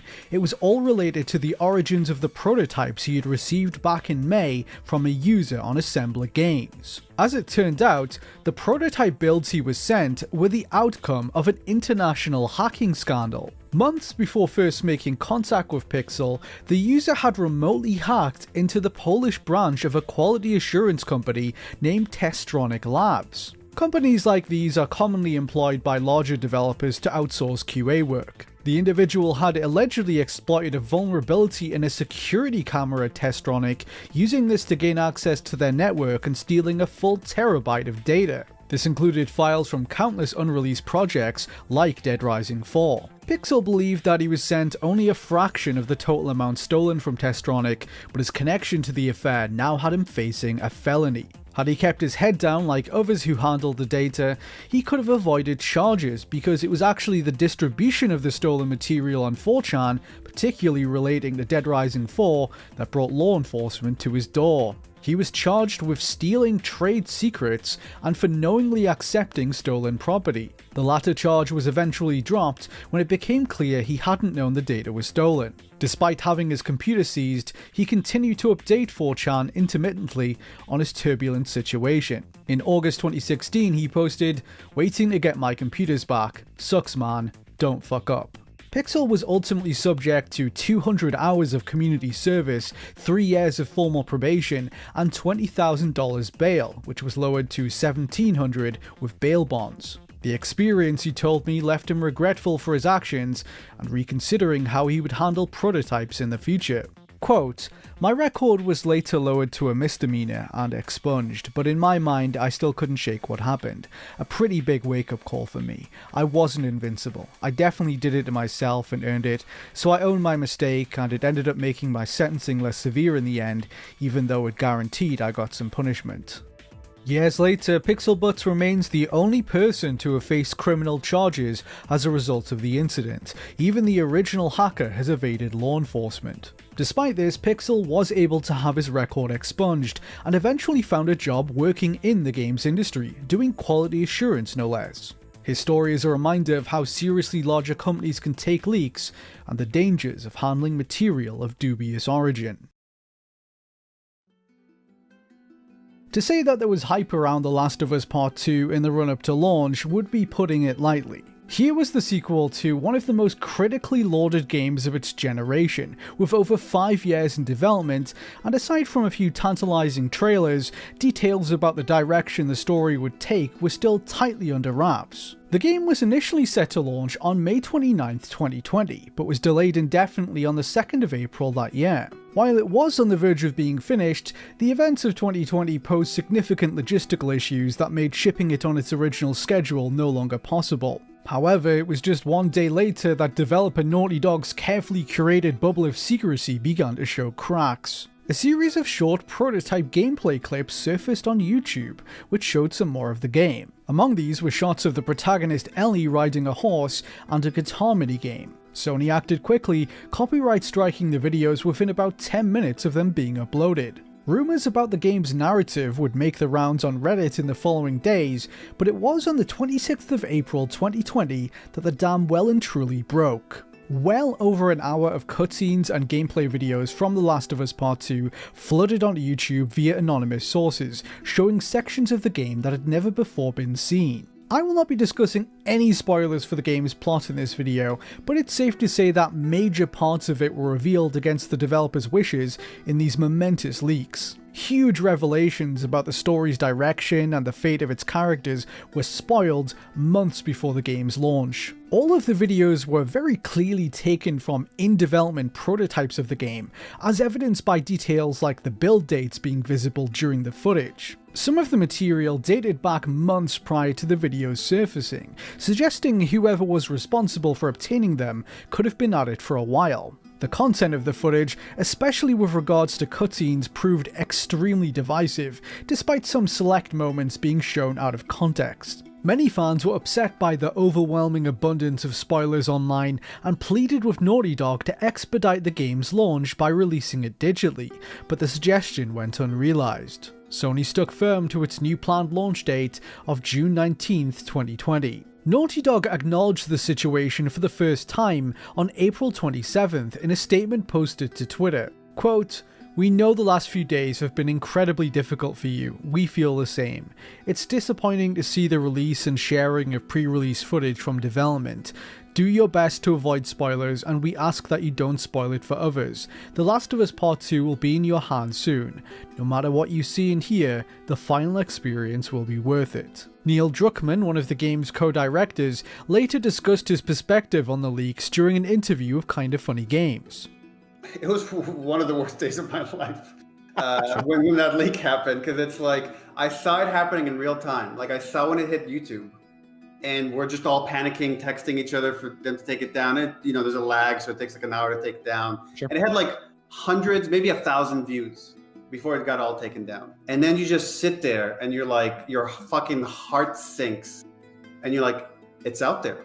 It's only a matter of time before it blows up. And you're just waiting. And it's like a few hours later, it's everywhere. And you're starting to get hate on every social media you're on. And soon that turns into death threats and anti-Semitic remarks and like just craziness I could have never anticipated.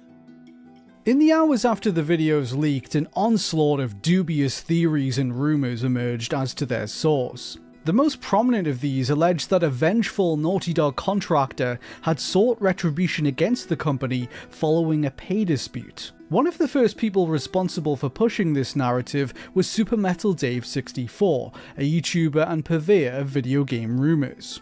Many who believe this theory cited a March 2020 Kotaku expose on Naughty Dog's working conditions as evidence for it. The author of the piece, Jason Schreier, had spoken to developers who detailed an unrelenting culture of crunch at the studio.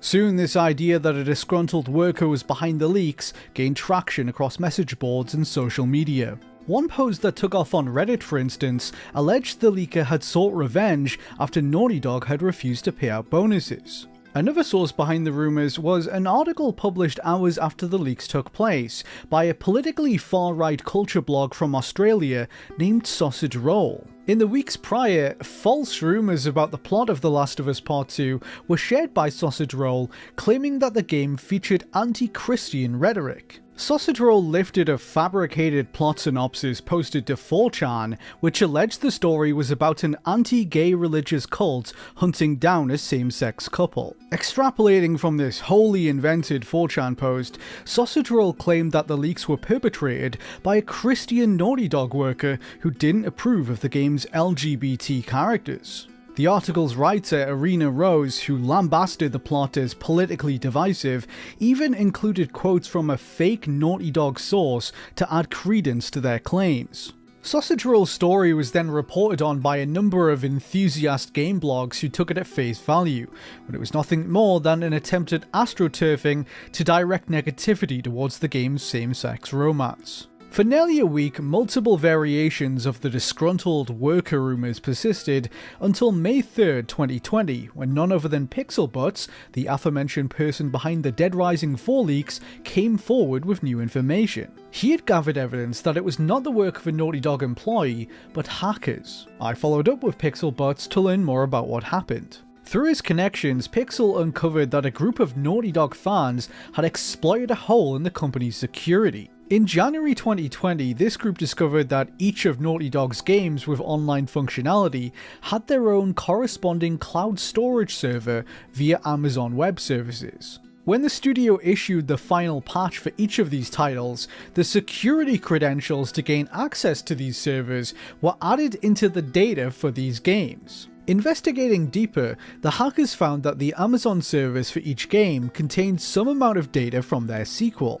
For example, Uncharted's contained data from Uncharted 2, Uncharted 2's had some from Uncharted 3, and so on. This was due to the project sharing technology and assets. The group used this knowledge to access the server corresponding to the PS4 remastered version of the original Last of Us, and it was there that they found the material from The Last of Us Part 2. Around a terabyte of data was allegedly extracted in total from across their various projects. Pixel believes that the group of hackers who made these discoveries had no intention of publicly leaking any material from upcoming games, and were merely enthusiasts curious about the inner workings of Naughty Dog. However, one of them eventually decided to share some of the content with another member of the public outside of their inner circle, and it was this individual who was apparently responsible for leaking it. Pixel later supplied Naughty Dog with details of the breach and understands that the vulnerability has since been fixed.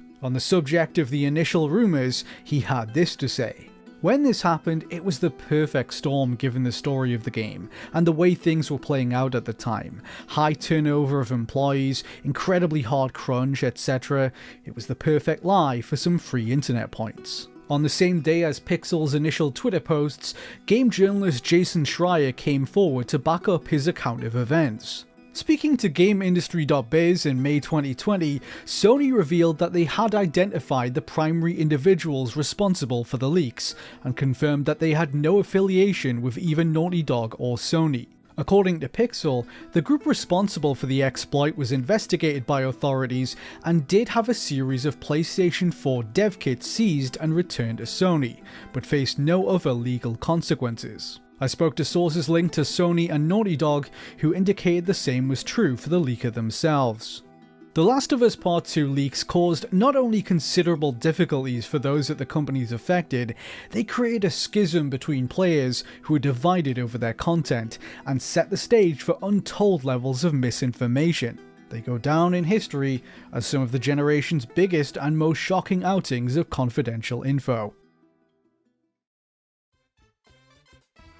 Between 2018 and 2021, the video game community was blindsided by a series of leaks so large that the very act of fully understanding their contents proved challenging for preservationists. The Nintendo Giga leak is what many have called the biggest video game leak of all time.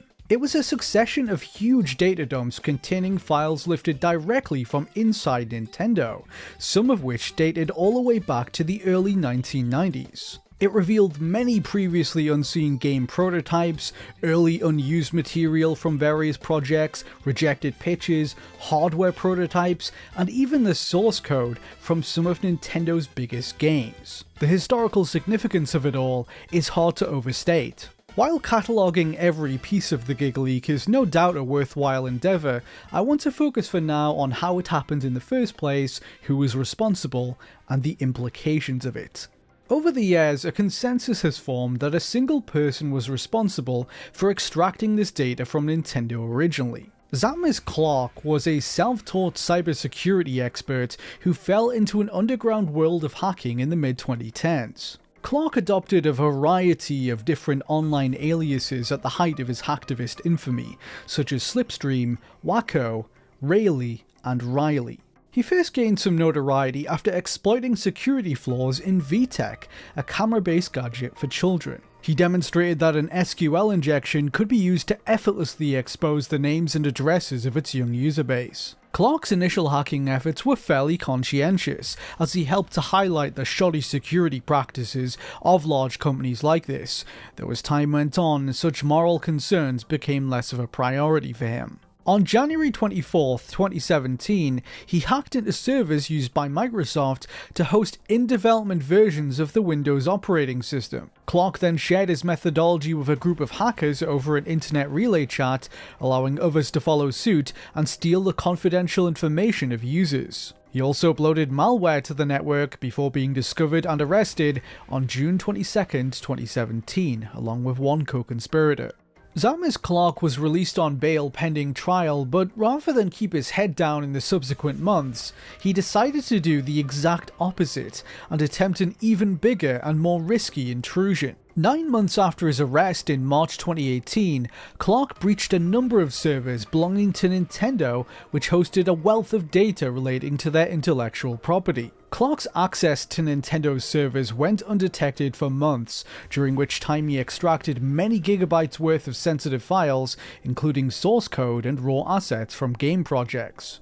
During my research, I was able to find evidence that some of this material was shared with other parties by Samus following the hack, which undoubtedly resulted in it later being leaked to the public. Samus Clark's invasion into Nintendo was detected by them in May 2018, just as he started to leak a slither of what he had taken. Towards the end of April, he leaked the software development kit for the iQ player. This was a device created for the Chinese market that circumvented their government's ban on home consoles. It was worked on in collaboration with Nintendo and could play a selection of Nintendo 64 games. This leak enabled a group of enthusiasts to hack into the iQ player and preserve its library of games, a feat that had never before been accomplished. 1 month later, Clark's leaking continued. Assuming a blank username on Discord, he shared early demos of Pokemon Gold and Silver for the Game Boy Color, which were previously only shown at the 1997 Nintendo Space World event. Once considered a white whale of video game history for many fans, Samus released it to a small Discord server of Pokemon modders on May 26, 2018. They went on to study its many differences, such as early alternate sprites, before circulating it more widely. Following an investigation by UK authorities, Samus Clark was re-arrested in March 2019.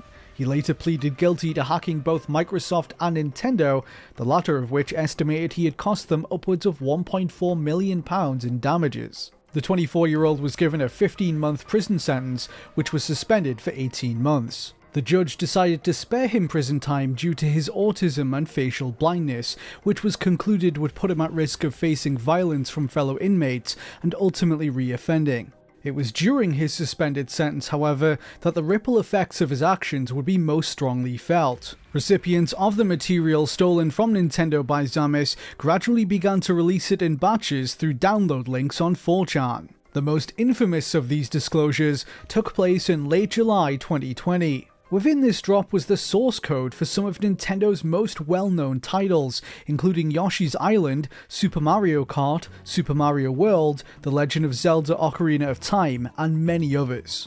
The leaks enabled a rare and intimate look behind the curtain of Nintendo and how some of their most famous games evolved over the course of development. There were early alternate designs for characters like Yoshi from Super Mario World, assets from the earliest prototypes for Zelda: Ocarina of Time, even some long-awaited visual evidence that Luigi was once intended to be playable in Super Mario 64. This was something that fans had speculated about for decades, and finally they got a glimpse of what it would have looked like. Fragments of a Luigi model were found among the leaked content for Mario 64, and enthusiasts were able to piece it together. Nintendo designer Shigeru Miyamoto has commented on Luigi's planned appearance in the past, explaining his removal. Nintendo tested out a multiplayer mode in Mario 64 during development, where Mario and Luigi could both run around the same world together, and the camera would zoom out if the two characters moved further apart. He told Wired.com in 2009 that this experiment was abandoned due to the technical constraints of the N64 hardware.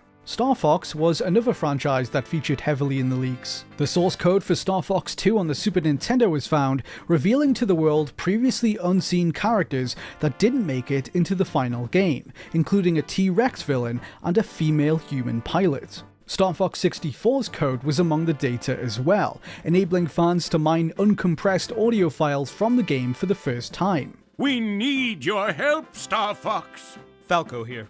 I'm fine. This is Peppy. All systems go. Slippy here. I'm okay. I see him up ahead. Let's rock and roll!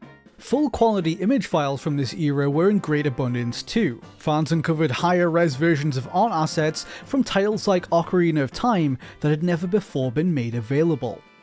One major discovery from the Giga leak was Super Donkey, an early internal Nintendo prototype for the SNES that predated the development of Yoshi's Island. In this 2D platformer, the player controlled a limbless man wearing an aviator hat who could fly throughout levels. The player could navigate between the foreground and background by entering doors. Meanwhile, preservationists unearthed the full development repository of an unreleased Game Boy Advance add-on known as the iQ Netcard.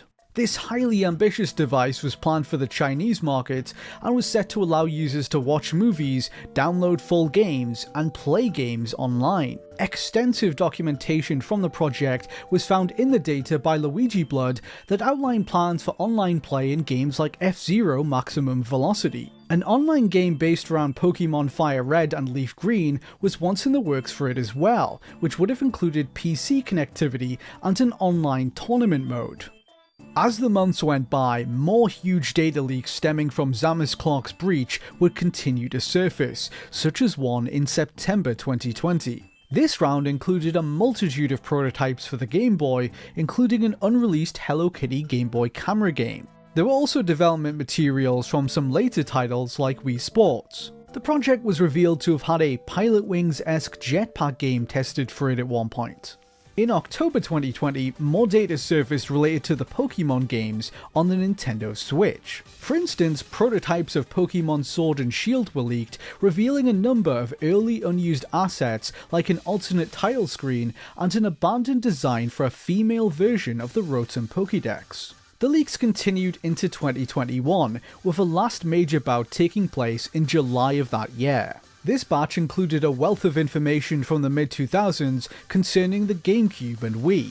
A slew of confidential documents were contained within that people such as Mondomega provided translations for. One spreadsheet from 2005 featured an extensive list of planned titles for the Wii, DS, and GameCube, some of which were never released or even announced. A sequel to Dance Dance Revolution Mario Mix on the GameCube was planned to be made for the Wii at Konami. A Metroid game was once in development at Intelligent Systems that was set to release after Metroid Prime 3. Fuse Games, the creators of Metroid Prime Pinball, were working on a Pokemon pinball game also for the DS, which was slated for September 2006. A medieval-themed Battalion Wars spin-off named Night Wars was in the works at Kuju London. All of these never saw the light of day. Other documents showed a number of early internal prototypes made to test the capabilities of the Wii. These included Koopa Troopa Forest, a top-down shooter where Mario moved through a forest environment, and Mario FPS, a shooting game using the Wii Remote's infrared pointer that was set in Delfino Plaza from Super Mario Sunshine. There were images of prototypes for the Wii's user interface, including an unfinished Wii Shop channel from August 2006, and a long list of rejected codenames for the Wii. Nintendo had considered options such as New Nintendo GameCube, Nintendo Aqua, Famicom Beyond, Nintendo Lethal Weapon, Nintendo Party Room, Nintendo Everlasting Wave, and even Nintendo Final Attack. They eventually settled on Nintendo Revolution. More unreleased iQ projects were found in this portion of the breach, such as plans for an iQ GameCube console. This would have played not only GameCube games, but CDs and DVDs as well. Its developers had even outlined some form of karaoke capability for it. It would not have been compatible with regular GameCube discs, instead using GameCube games released on standard-sized DVDs exclusively in China. None of these plans ultimately came to fruition. The legacy of the Giga Leak, or Giga Leaks depending on how you distinguish them, is complicated. To game historians, it represented a treasure trove of new information that redefined our understanding of how some of Nintendo's most culturally significant titles came to be, but its contents were stolen and published against the will of those involved in its creation. Alongside all of the prototypes and art that titillated fans was a lot of data that was never intended for public consumption under any circumstances. Private messages sent between employees, including some from Argonaut Games, surfaced in the leaks, and some of the people affected by this weren't pleased. Star Fox developer Dylan Cuthbert offered his perspective on the source code leaks over Twitter, saying, quote, "It's private stuff, so it feels intrusive. Source code is hours and hours, years and years of personal work, long hours, sweat and tears." In the grand totality of the Giga leak, there was some collateral damage, not just the potential financial damage of Nintendo's source code leaking, but some developers were embarrassed to have their private exchanges aired publicly around 30 years after they were written. On the other hand, there was a wealth of perfectly legitimate information on Nintendo's history that would have never been made available otherwise. There was value in this not just for game enthusiasts, but also for developers who had worked with Nintendo over the years. In 2020, I was researching a cancelled Game Boy peripheral called the Workboy. This was a keyboard-based add-on with a productivity software suite produced by a company named Fabtech in collaboration with Nintendo. In the summer of that year, I was able to recover the only known prototype of the keyboard hardware confirmed to still exist. It was the first time one had been found since it was cancelled back in 1992. Mere weeks after obtaining the prototype, the September 2020 leak took place and the Workboy software was found within it. I was able to pair the software with the hardware and get it working for the first time in decades. Another positive to come out of this experience, however, was getting to reunite the developers of the Workboy with their software, which none of them had archived. The creator of the Workboy, Eddie Gill, for example, had no copy of his work from all those years ago, and was delighted to be able to have a ROM of it to hold on to. All this to say that the Giga leak was far from a black and white situation ethically. Zamis Clark's illegal activities came to an end following his second arrest, and he abandoned the accounts where he once documented his exploits. He has since continued his research into cybersecurity and gave a talk on it at the Electromagnetic Field Festival in June 2022. We next direct our attention to the story behind the underground world of Xbox 360 hacking, and how it eventually culminated in one of the most infamous and inexplicable video game leaks of all time. Back in its heyday, the Xbox 360 enjoyed a fairly open development environment due to a service called PartnerNet. This was essentially a private Xbox Live service accessible via development hardware that allowed developers to download work-in-progress builds of upcoming games.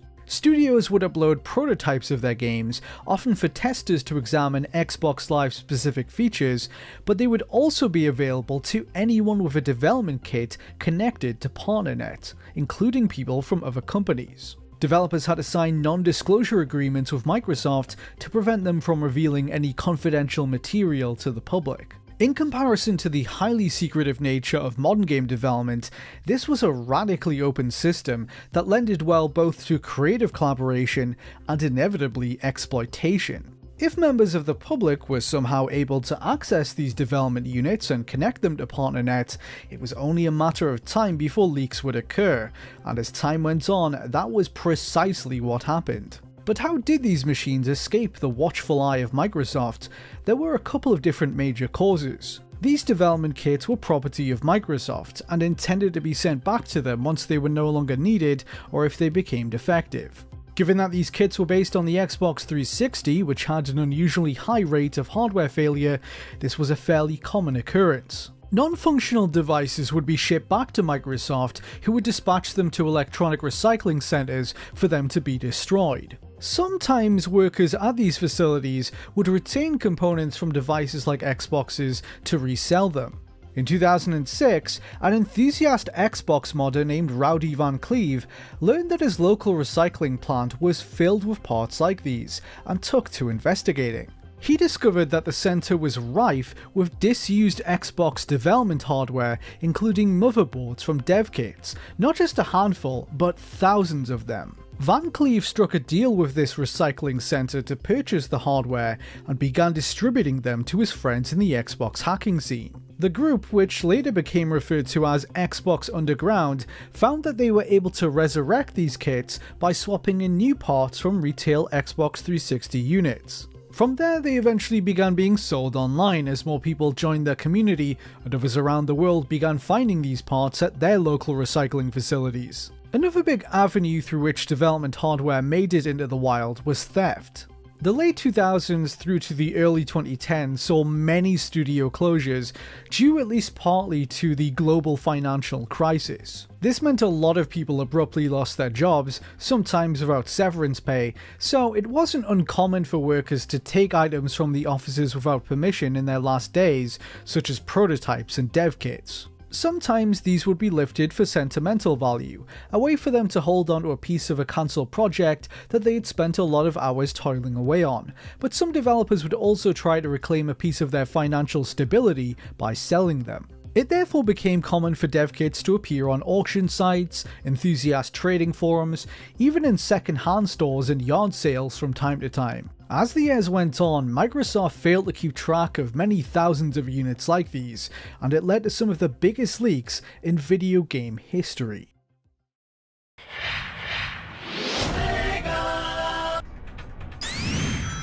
On the 4th of February 2010, after months of teasing, Sega unveiled to the world Sonic the Hedgehog 4 Episode 1. They dropped a trailer with a few seconds of gameplay and a release window of summer 2010. Decades on from Sonic 3 and Knuckles, the original 2D Sonic saga was finally being continued. Fans were divided over its new visual style, but there was plenty of excitement around its potential. Then, less than 2 weeks later, the floodgates opened.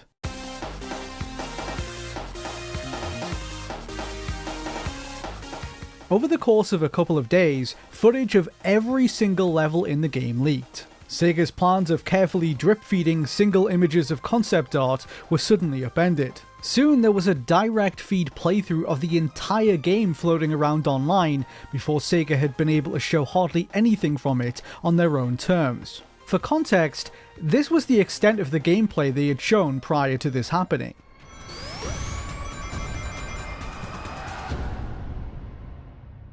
That was it. They went from showing about 3 seconds worth to the whole game being out there to view.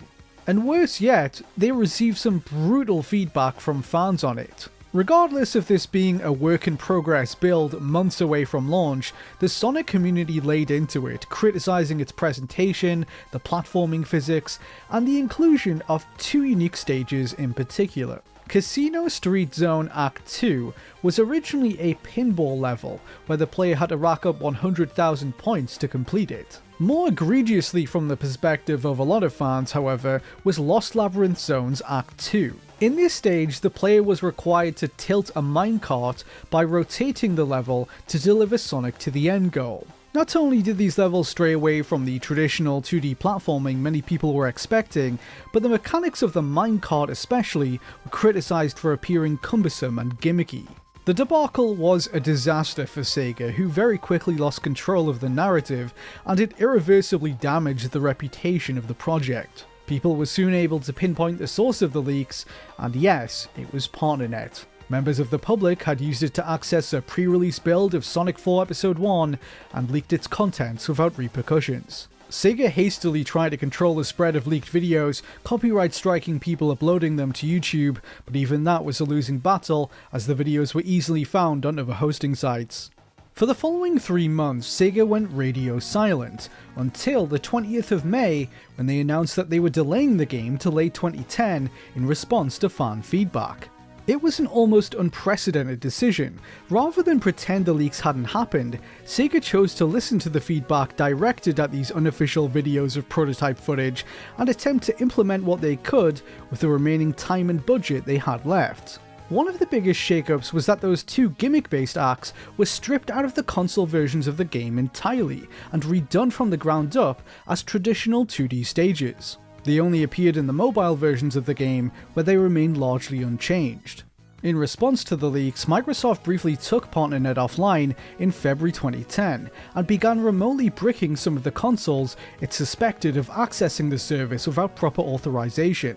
Ultimately, however, they couldn't stop arguably the most notorious PartnerNet leak from occurring 2 years later.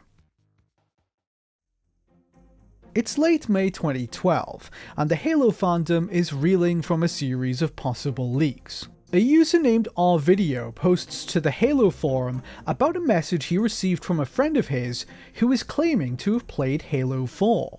The game isn't set to be released until the end of the year. There is no public beta. There has hardly been any footage of the game released yet, but somehow this person, this friend of our videos, claims to have played it. Our video's friend goes on to tell him all about the game, as well as the circumstances through which they apparently accessed it. They claim that they were invited over to a friend's house. This person, who we'll call Person X, tells him that he's in a private Halo 4 beta. Come over and check it out. Our video's friend is skeptical. He searches Google for word of a Halo 4 beta and can't find any information on one, but then he remembers that the father of Person X works for Microsoft, so his doubts are assuaged. He takes a leap of faith and heads over there, only to find that, as promised, he really does have the Halo 4 demo before seemingly anyone else in the world.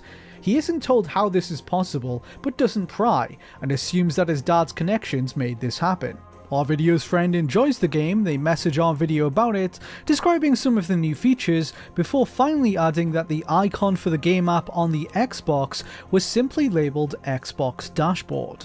At some point, you may have heard a tale like this before, maybe on a school playground, or even on a message board just like this one. You couldn't be blamed for doubting a story as sensational as this. A friend of someone's friend has a dad who works for Microsoft, and he let them play the new Halo before everyone else. But what if this story is true? What if our video's friend really did play Halo before everyone else? Let's put a pin in this for now. The wait for Halo 4 was considered a long one, at least for that era of game development. It took over 5 years after Halo 3 for the sequel to finally arrive and continue Master Chief's journey in 343's first turn at the helm of the franchise. While an early teaser was shown off at E3 2011, the months that followed brought little in the way of new info. Fans were eager to know what this new take on the series would look like, and the scarcity of gameplay footage left some seeking alternative means to satisfy their curiosity.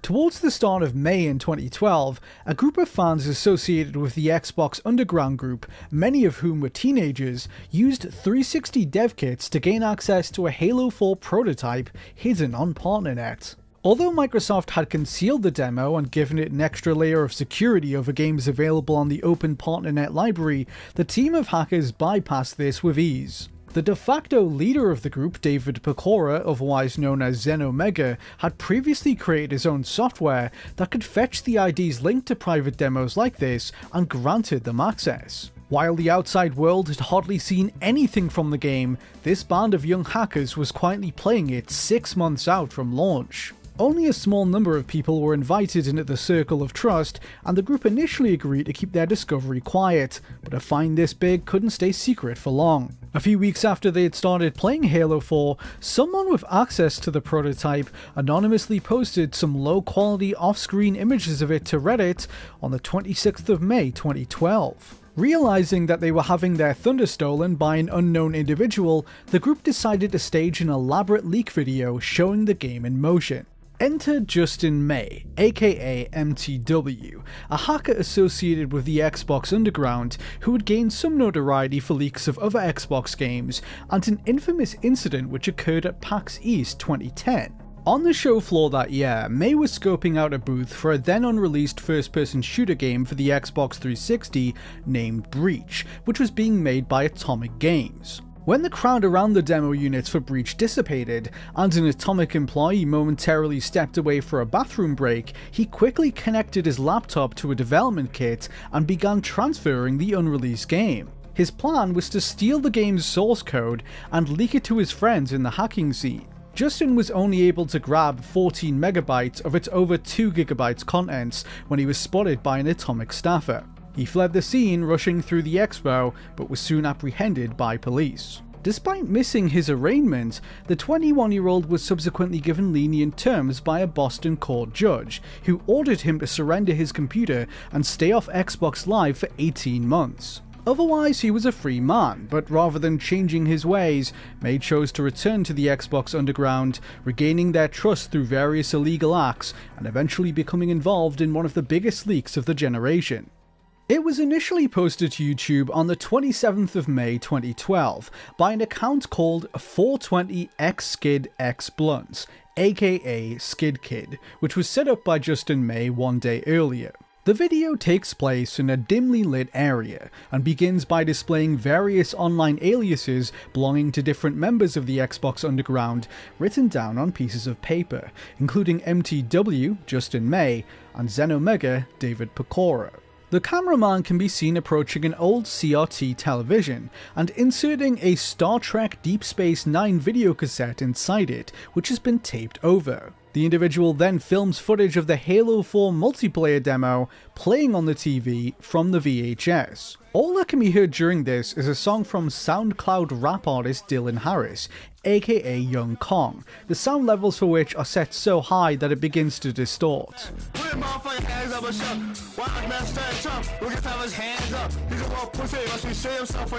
This track was chosen because one of the hackers went to high school with Dylan Harris. The video was a patchwork of nods to the Halo fandom and Xbox Underground in-jokes. For instance, it opens by playing a remix of Twisted Nerve, the whistle song from the Kill Bill soundtrack, which was once used during a 2007 leak of Halo 3 beta gameplay. The video also pays homage to Tom Morello, which was the alias adopted by a person responsible for leaking the first images of Halo Reach in 2009. No Tom Morello can be seen written on a piece of paper, and the Star Trek VHS was another tip of the hat towards this leaker, since their namesake Tom Morello, the guitarist from Rage Against the Machine, briefly appeared in an episode of Star Trek Voyager. Further amplifying the inexplicable nature of this video is the fact that hay can be seen on the ground in front of the screen, which led many people to believe it was being filmed inside a barn. It therefore became commonly known as the Halo 4 barn leak video. However, it wasn't filmed inside a barn at all. I know this because I tracked down the man behind the camera. His name is Gabriel Kirkpatrick. At the time, he was an 18-year-old hacker with ties to the Xbox Underground who had access to the Halo 4 multiplayer demo. The video was shot at night on the lawn outside his parents' house where he lived. In May 2012, Gabriel's parents had placed hay on the lawn around their property, a gardening technique sometimes employed to protect grass. Gabriel collected some of this hay and scattered it on the ground next to the TV to further add to the mystique. It was never his intention, he told me, for it to actually look like it was set inside a barn. Quote, "We figured we wanted to be the ones to leak it and do it in a funny way. We were just all in a voice call, bouncing ideas back and forth, and it ended up with me putting some of the gameplay I had recorded onto a VHS and then taking an old TV and VCR onto my lawn to record the video." Gabriel also expanded upon how their breach of Microsoft servers worked, and revealed that the hackers who were playing the Halo 4 demo weren't just playing it with each other. Quote, "We bypassed the allow list check so we could play it online. It was locked to specific accounts, but the checks were all client-side, so we just patched them out. Then we spent the next few weeks playing it online with Microsoft employees." Fans leapt on the video immediately, and a debate played out online over its authenticity. While many did recognise it as a legitimate leak from the get-go, a lot of people did not agree, with some suggesting that it was a mod of a previous Halo game. Another large camp of people, on the other hand, subscribed to the belief that it was part of an elaborate viral marketing campaign orchestrated by 343 Industries to raise interest in the new game. Some of the doubters would come around a couple of days later when Microsoft issued a takedown notice and had the video removed from YouTube, though it was much too late to curb the leak's footprint. Video game news sites, forums, and social media were set alight with speculation as to its origins, as few were aware of the Xbox Underground's existence at the time. While Gabriel and most other members of the crew kept their heads down and were generally coy about their involvement, Justin May was anything but. Under his handle MTW, he could commonly be seen boasting about his connection to the incident. In the subsequent days, he appeared on a now-deleted episode of the Original Gamer podcast, where he shed some light on the video. I'm looking at that there's this very obvious viral campaign video. It's not a viral campaign. I don't think, honestly, 343 isn't that clever. They've admitted themselves it's not a viral. Then what comes into question is, why the video the way it was? Because people, they don't deserve better. They don't deserve better? Yeah, if the video's going to be leaked, may as well do it in the most funny, entertaining way possible. The leak was big enough that Microsoft was forced to address it. They put out a statement admitting that internal Halo 4 multiplayer tests were taking place, but they had no plans for a public beta. Similar to how they responded to the Sonic 4 leak, Microsoft remotely bricked a number of dev kits that had accessed the demo without their approval, and banned any Xbox Live accounts that had been used on those IP addresses. According to Gabriel, Microsoft successfully tracked down everyone involved in the leak. The hackers later found some dummy files uploaded to Ponernet that were disguised to look like in-development DLC for Halo 4. Instead, what they found were files named after the hometowns of the hackers, such as Orono, Maine, where Gabriel was based. Rather than pursuing them through the court system, Microsoft sent a subtle warning to the group that they had been identified. They showed restraint on this occasion, and it's clear that some people involved in the making of Halo 4 saw the lighter side of the whole affair, such as then franchise director Frank O'Connor. Responding to a fan on Twitter, he said, "The Tom Morello Bond leak is the apex of autistic leaks. It will never be topped for sheer frenetic madness." Gabriel Kirkpatrick, despite his involvement in the leak, went on to have a successful career in cybersecurity.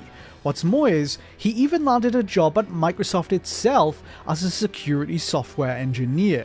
According to Gabriel, he was attending 2016's DEF CON, a hacker convention held in Las Vegas, when a Microsoft rep approached him and encouraged him to apply for a job there. This individual knew Gabriel by name due to his involvement in the Halo 4 hacks and subsequent leaks. He was told that Microsoft had maintained files on each of the hackers, but that didn't deter them from wanting to work with him. While some at Microsoft apparently had reservations given his past, he was ultimately hired to work for them. It was about a day after the leak hit YouTube back in 2012 that our video's much shared thread on the Halo forum was started, and fans began to debate its veracity. With over 10 years of hindsight, I went back to re-examine the story he told, fact-checking it with sources who had been party to the Halo 4 prototype at the time, and I found that the details they provided were correct. The gameplay specifics reflected what was in the demo, and the icon for the prototype on the Xbox was Xbox Dashboard, as they said. There was only one question remaining. Who was the person who had a father working for Microsoft? Who was our Person X? Well, I believe I have the answer to this too. This is Armand, a former member of the Xbox Underground who goes by Armand the Cyber.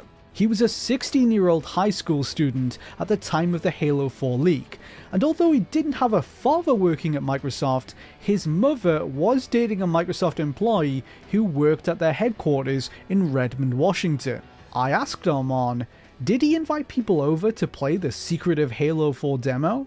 I invited a lot of people from my high school to come over and play Halo 4, and we made it like a party, because Halo 4 is cool, but it's not cool by yourself. And so I had the idea to set up LAN parties months and months before the game was out. We would invite everybody from my high school and stack a full 16 lobby and just go crazy for, whole weekends at times. I can recall this happening like 5 different times. And everybody would be like, yo, let me get the game. It was always a thing. I'd be like, sorry, can't do it. It doesn't work like that. I just try to tell them. Obviously all my real close friends knew how crazy I was into it. And if you were just there and got invited to the party, it's because we were at least kind of friends, at school. So that was a big thing, and that made a lot of noise. The man Armand's mother was dating was, of course, not responsible for him accessing the demo. Armand was a well-connected hacker with a plethora of 360 dev kits at his disposal. But this isn't the last you'll be hearing of this surprising familial connection in this video. While those involved in the Halo 4 leak weren't subject to legal repercussions as a result of it, it would be a different series of leak-related events that would cause the Xbox Underground to finally incur the wrath of some of gaming's biggest names. April 2010 saw the announcement of Gears of War 3, the much-anticipated conclusion to Epic's trilogy chronicling the titular Gears and their fight against a race of subterranean monsters. After a big debut on late-night TV in the US, a release date was set for April 8, 2011.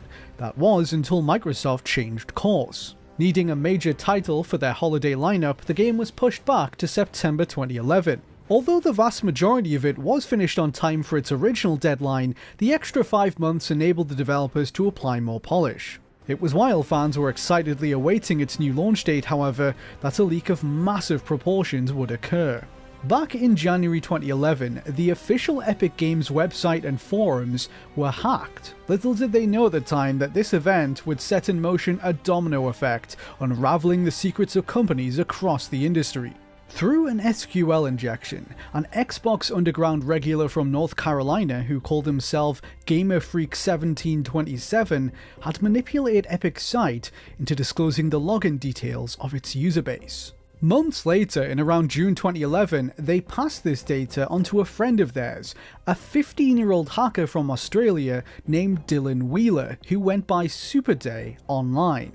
Dylan scanned the database for individuals of note and found passwords connected to accounts with official Epic Games email addresses. The thought occurred to Dylan, what if he tested these passwords elsewhere to see if they were reusing them on other sites?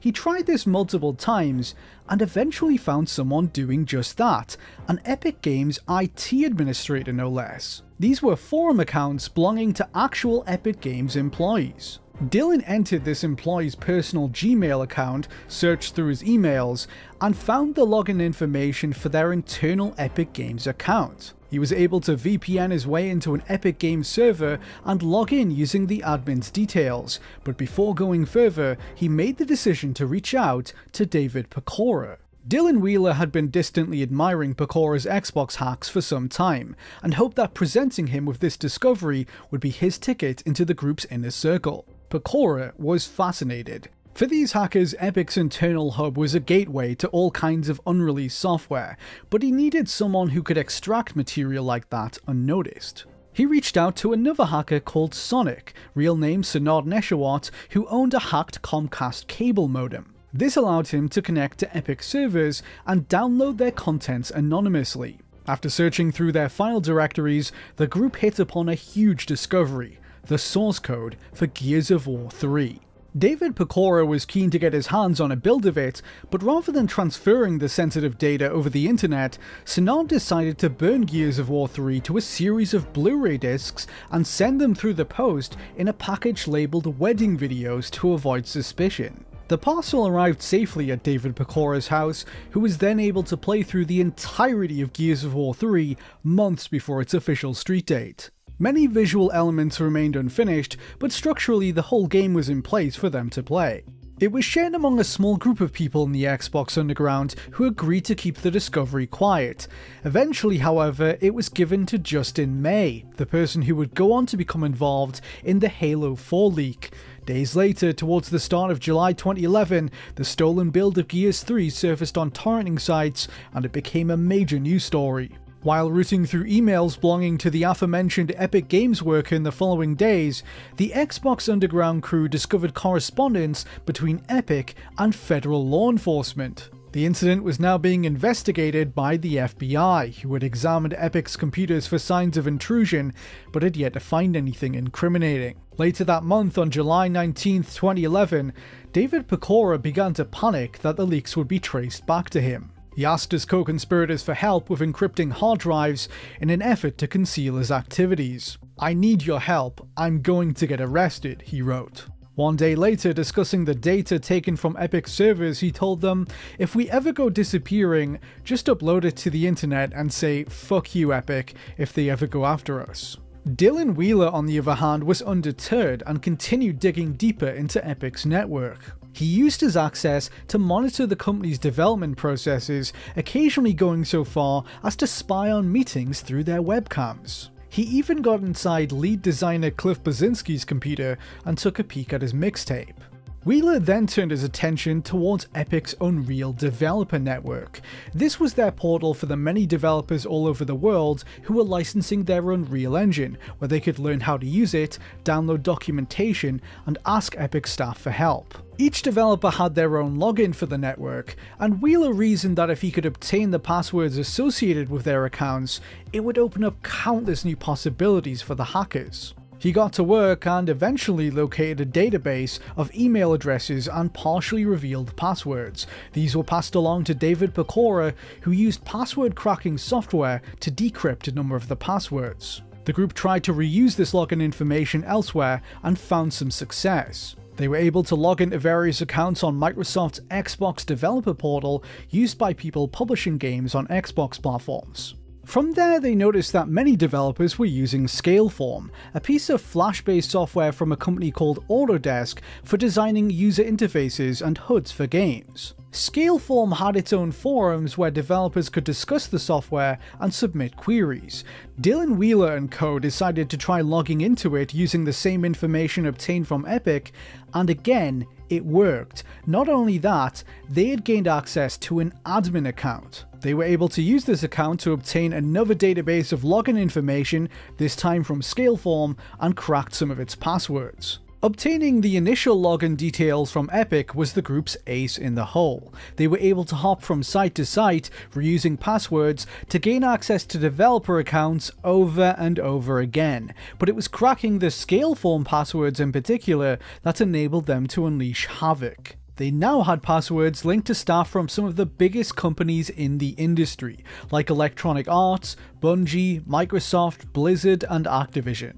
When David Pecora was able to enter Valve's network in late September 2011, they were able to claim their next prize, a pre-release version of Call of Duty Modern Warfare 3. The game wasn't due out for another 2 months, but had been submitted to Valve in preparation for its release on Steam. With the assistance of Justin May, Pecora and the others were able to download it and play through the full game.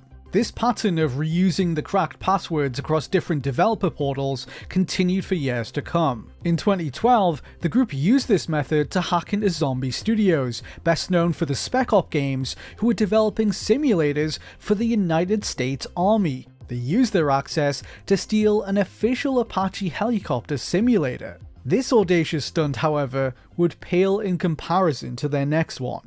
In the summer of 2012, the group turned its attention towards Microsoft, who was in the process of developing their next console, the Xbox One, known internally at the time as Durango. The hackers used their ever-expanding list of developer accounts to download information and software related to this new system, to the point at which they were able to create a virtual machine capable of running its development software. Then they found tech specs and even instructions for assembling one of these devices. They decided that they would use this knowledge to build their own Durango. One of the hackers, Holly LaRoe, agreed to acquire and assemble the parts themselves, which they did successfully. They were now the only members of the public to effectively own a Durango. It was limited in terms of what it could actually do, but they were keenly aware of the massive public interest that would surround the device if word got out. Xbox Underground figureheads like David Pecora and Dylan Wheeler therefore decided that they would begin manufacturing and selling their own counterfeit Durangos. It didn't take long for them to find a buyer through Assembler Games,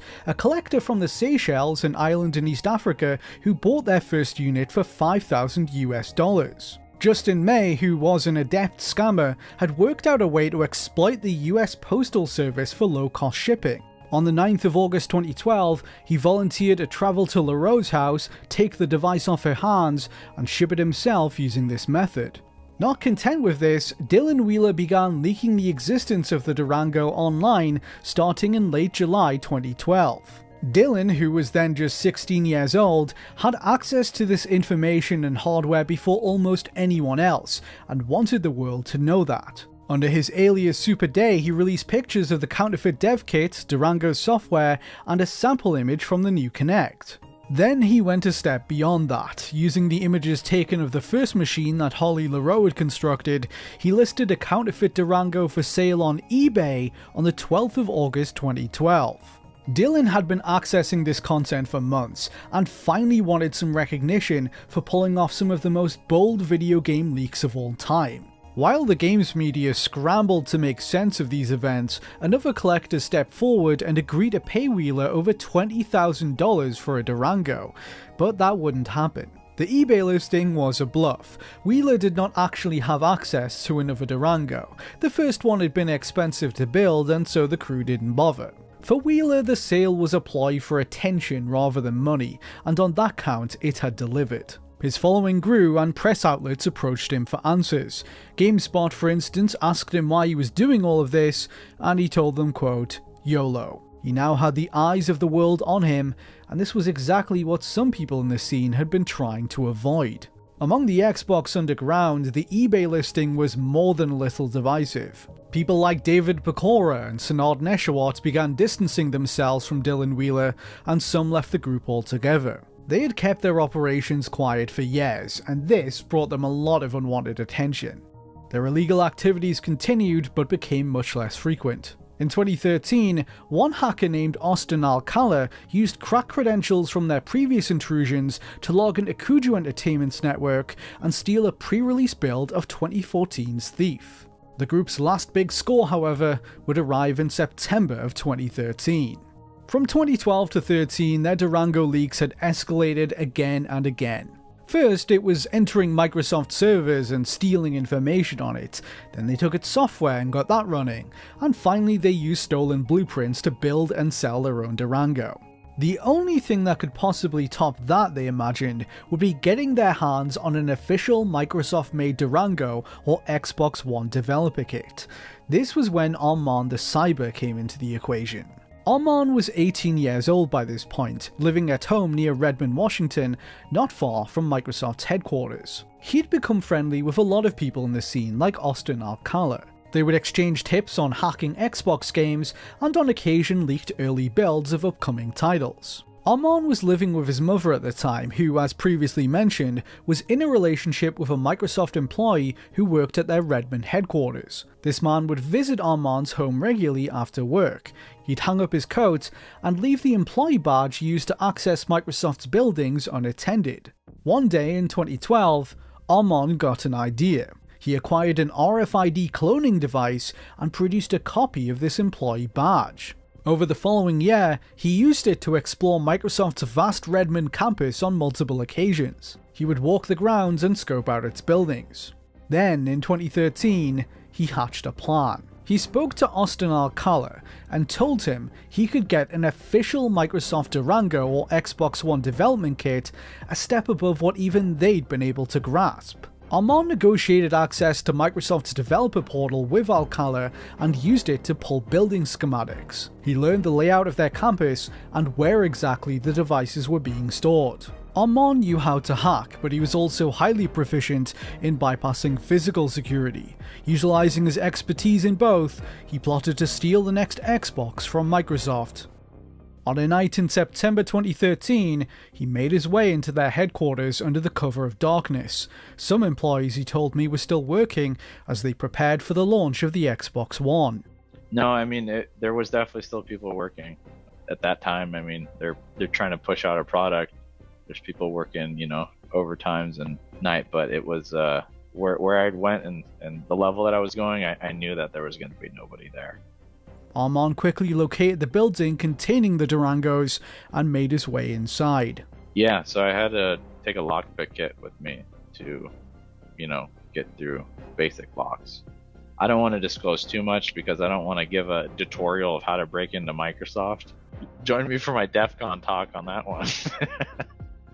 After searching through the empty building, Armand found what he was looking for. He grabbed a Durango, stuffed it into his bag, and quietly exited the campus completely unnoticed. No alarms, no witnesses. It was only successful because we had breached them digitally. You know, I had more intel. Armand had burgled Microsoft without getting caught. He returned home, tested the kit out, and shared his findings with his friends in the Xbox Underground.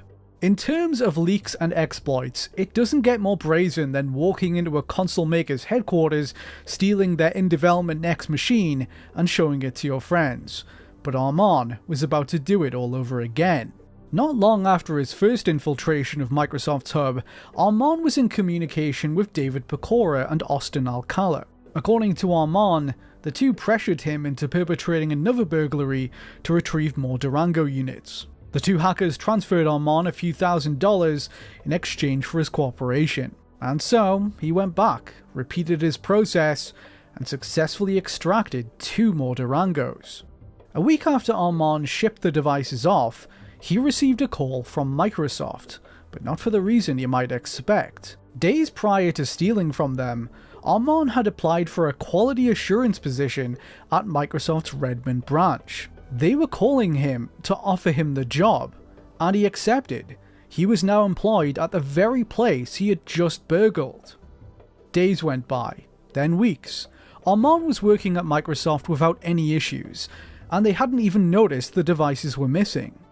What did you think was going to happen? Did you think you could get away with it? Yeah, no, I for sure thought I could get away with it. So you just thought you thought you would take them and they wouldn't figure out who did it? Well, I thought that maybe they'd figure out, but maybe they wouldn't care. We were desensitized with these things because we've seen so many Xboxes go in and out, and we know how many go in and out of a place like that. And we know you can't really keep your eyes on everything. A whole month had passed since Armand's Xbox One heist. He was working at Microsoft, and it was going well, when the company finally noticed what had happened. The campus was placed under lockdown, security was tightened, and an investigation began into who was responsible. However, the initial panic over the incident settled after a couple of weeks. The lockdown was raised, and Armand continued as though nothing had happened. Then one day during work hours, he was summoned into a back room by a Microsoft supervisor. He had been identified as the thief in question via CCTV footage, and was interrogated by Microsoft staff as a result. He was fired, and subsequently arrested by police. Armand, in an attempt to cooperate with authorities, begged David Pecora and Austin Alcala to return the stolen devices, and they obliged. Armand was later charged with burglary and given a 1-year suspended sentence, which he served without incident. The Microsoft employee whose badge he used for his break-in remained employed by the company, as they were deemed not to have been complicit in any way. Armand's arrest marked the beginning of the end for the Xbox Underground. In the following years, the community scattered, and its figureheads were apprehended by authorities. In 2014, David Pecora attempted to cross the US border from Canada and was arrested for his involvement in the Epic Games and Activision hacks, among many others. 1 year later, the 22-year-old was sentenced to 18 months in prison after pleading guilty to criminal copyright infringement and conspiracy to commit fraud. Austin Alcala, for his role in the same crimes, was arrested in January 2014 and faced the same charges. It emerged that he had maintained a database of over 11,000 sets of usernames and passwords stolen during their exploits. Alcala avoided prison time by cooperating with federal agents to bring down another group of hackers who'd been stealing millions of dollars worth of in-game currency from EA's FIFA games. He was later sentenced to 3 years of probation. Sanad Neshawat, who had assisted in hacks such as the Epic Games breach, was arrested the same year and, like Pecora, was later given 18 months in prison. One of the only major players in the Xbox Underground to evade law enforcement was Dylan Wheeler. The teenager was charged by Australian police in March 2015, but fled the country, flying to the Czech Republic before his sentencing. In his absence, his mother Anne Wheeler was sentenced to 2 years in prison for helping him escape. The Xbox Underground finally faced its reckoning, but what none of them realised initially was that it was brought down from the inside. From early on in their activities, an informant for the FBI was among them, collecting evidence and manipulating events. This enigmatic figure was instrumental in building the state's case against the hackers. The individual went anonymous throughout court proceedings, being listed only as Person A. However, former members of the group are certain of the informant's identity, and there is plenty of evidence to support these suspicions. Remember how the group's homemade Xbox One prototype was intended to be sent to a buyer in the Seychelles? Well, they never received it. After it was given to Justin May, it disappeared. FBI documents indicate that it was handed off to them in Delaware by Person A. The only member of the Xbox Underground known to be from Delaware was Justin May. When David Pecora was arrested crossing the US border, he was on his way to pick up a car part from an online friend in Delaware. That friend was Justin May. One of the only central figures in the Xbox Underground to avoid prosecution was Justin May. Wired.com reached out to him in 2018 to find out whether or not he was Person A, and he told them, quote, "Can't comment on that, sorry." Some claim that after getting caught stealing from PAX back in 2010, he offered to become an informant in exchange for a more favourable deal. Among the group, there had been suspicions about May for years, but he succeeded in embedding himself by routinely committing criminal acts. May was a prolific scammer. He was not only swindling the post office, but a long list of tech companies through warranty scams. He would trick auction site sellers into sending him the serial numbers of devices like Kindles and iPads after feigning an interest in buying them. Then he would submit the serials to tech support services, telling them the device was defective and getting them to send him a brand new one as a replacement. He would collect these from an abandoned house he registered as his address, before selling them online, a fraudulent scheme that proved highly lucrative for him. Law enforcement turned a blind eye to May's activities for years, as he proved a useful ally in dismantling the Xbox Underground, but he eventually outlived his usefulness to them. He only increased the volume of his scams in the years after the group was dissolved, and this was something the FBI was no longer willing to overlook. In 2021, he was convicted for a lengthy series of warranty scams dating back to 2016, along with a host of financial crimes like tax evasion and money laundering. He had scammed companies such as Amazon, Cisco, and Microsoft, and made over $3.5 million doing it. Justin May was given a prison sentence of 7 years and 8 months, and ordered to pay more than $4 million in restitution. When I spoke to Armand this cyber, one of the first questions I asked him was where his fascination with the world of Xbox hacking and leaks came from. He told me about how as a kid growing up not far from Microsoft, he would on occasion get opportunities to focus test games in the works long before they would release. Before I got my first taste of actually hacking games before they were getting out and getting them, I was actually getting to test them by Microsoft. They were giving me to them. And kind of seeing that games were in development and stuff like that. I always loved the games that were in development more than the final game. Like, I always remembered the in development gaming memories versus the final game. So like that kind of always stuck with me too as a kid. It was this excitement of having exclusive access to something before everyone else that he would continue to chase for years to come.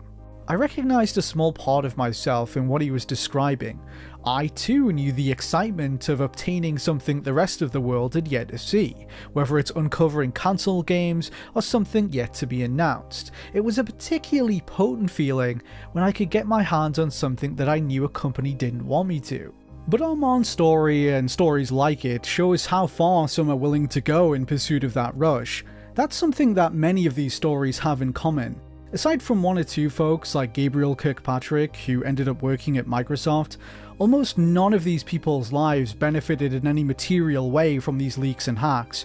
Almost none of them made any money in the end, or succeeded in leveraging their notoriety to their benefit. People like Armand and many other members of the Xbox Underground were in it for the thrill. They did it because they loved getting to see games and technology before everyone else, and on occasion, they enjoyed sharing their finds to show the world that they were smart enough to pull it off. They did it even at the expense of their own features.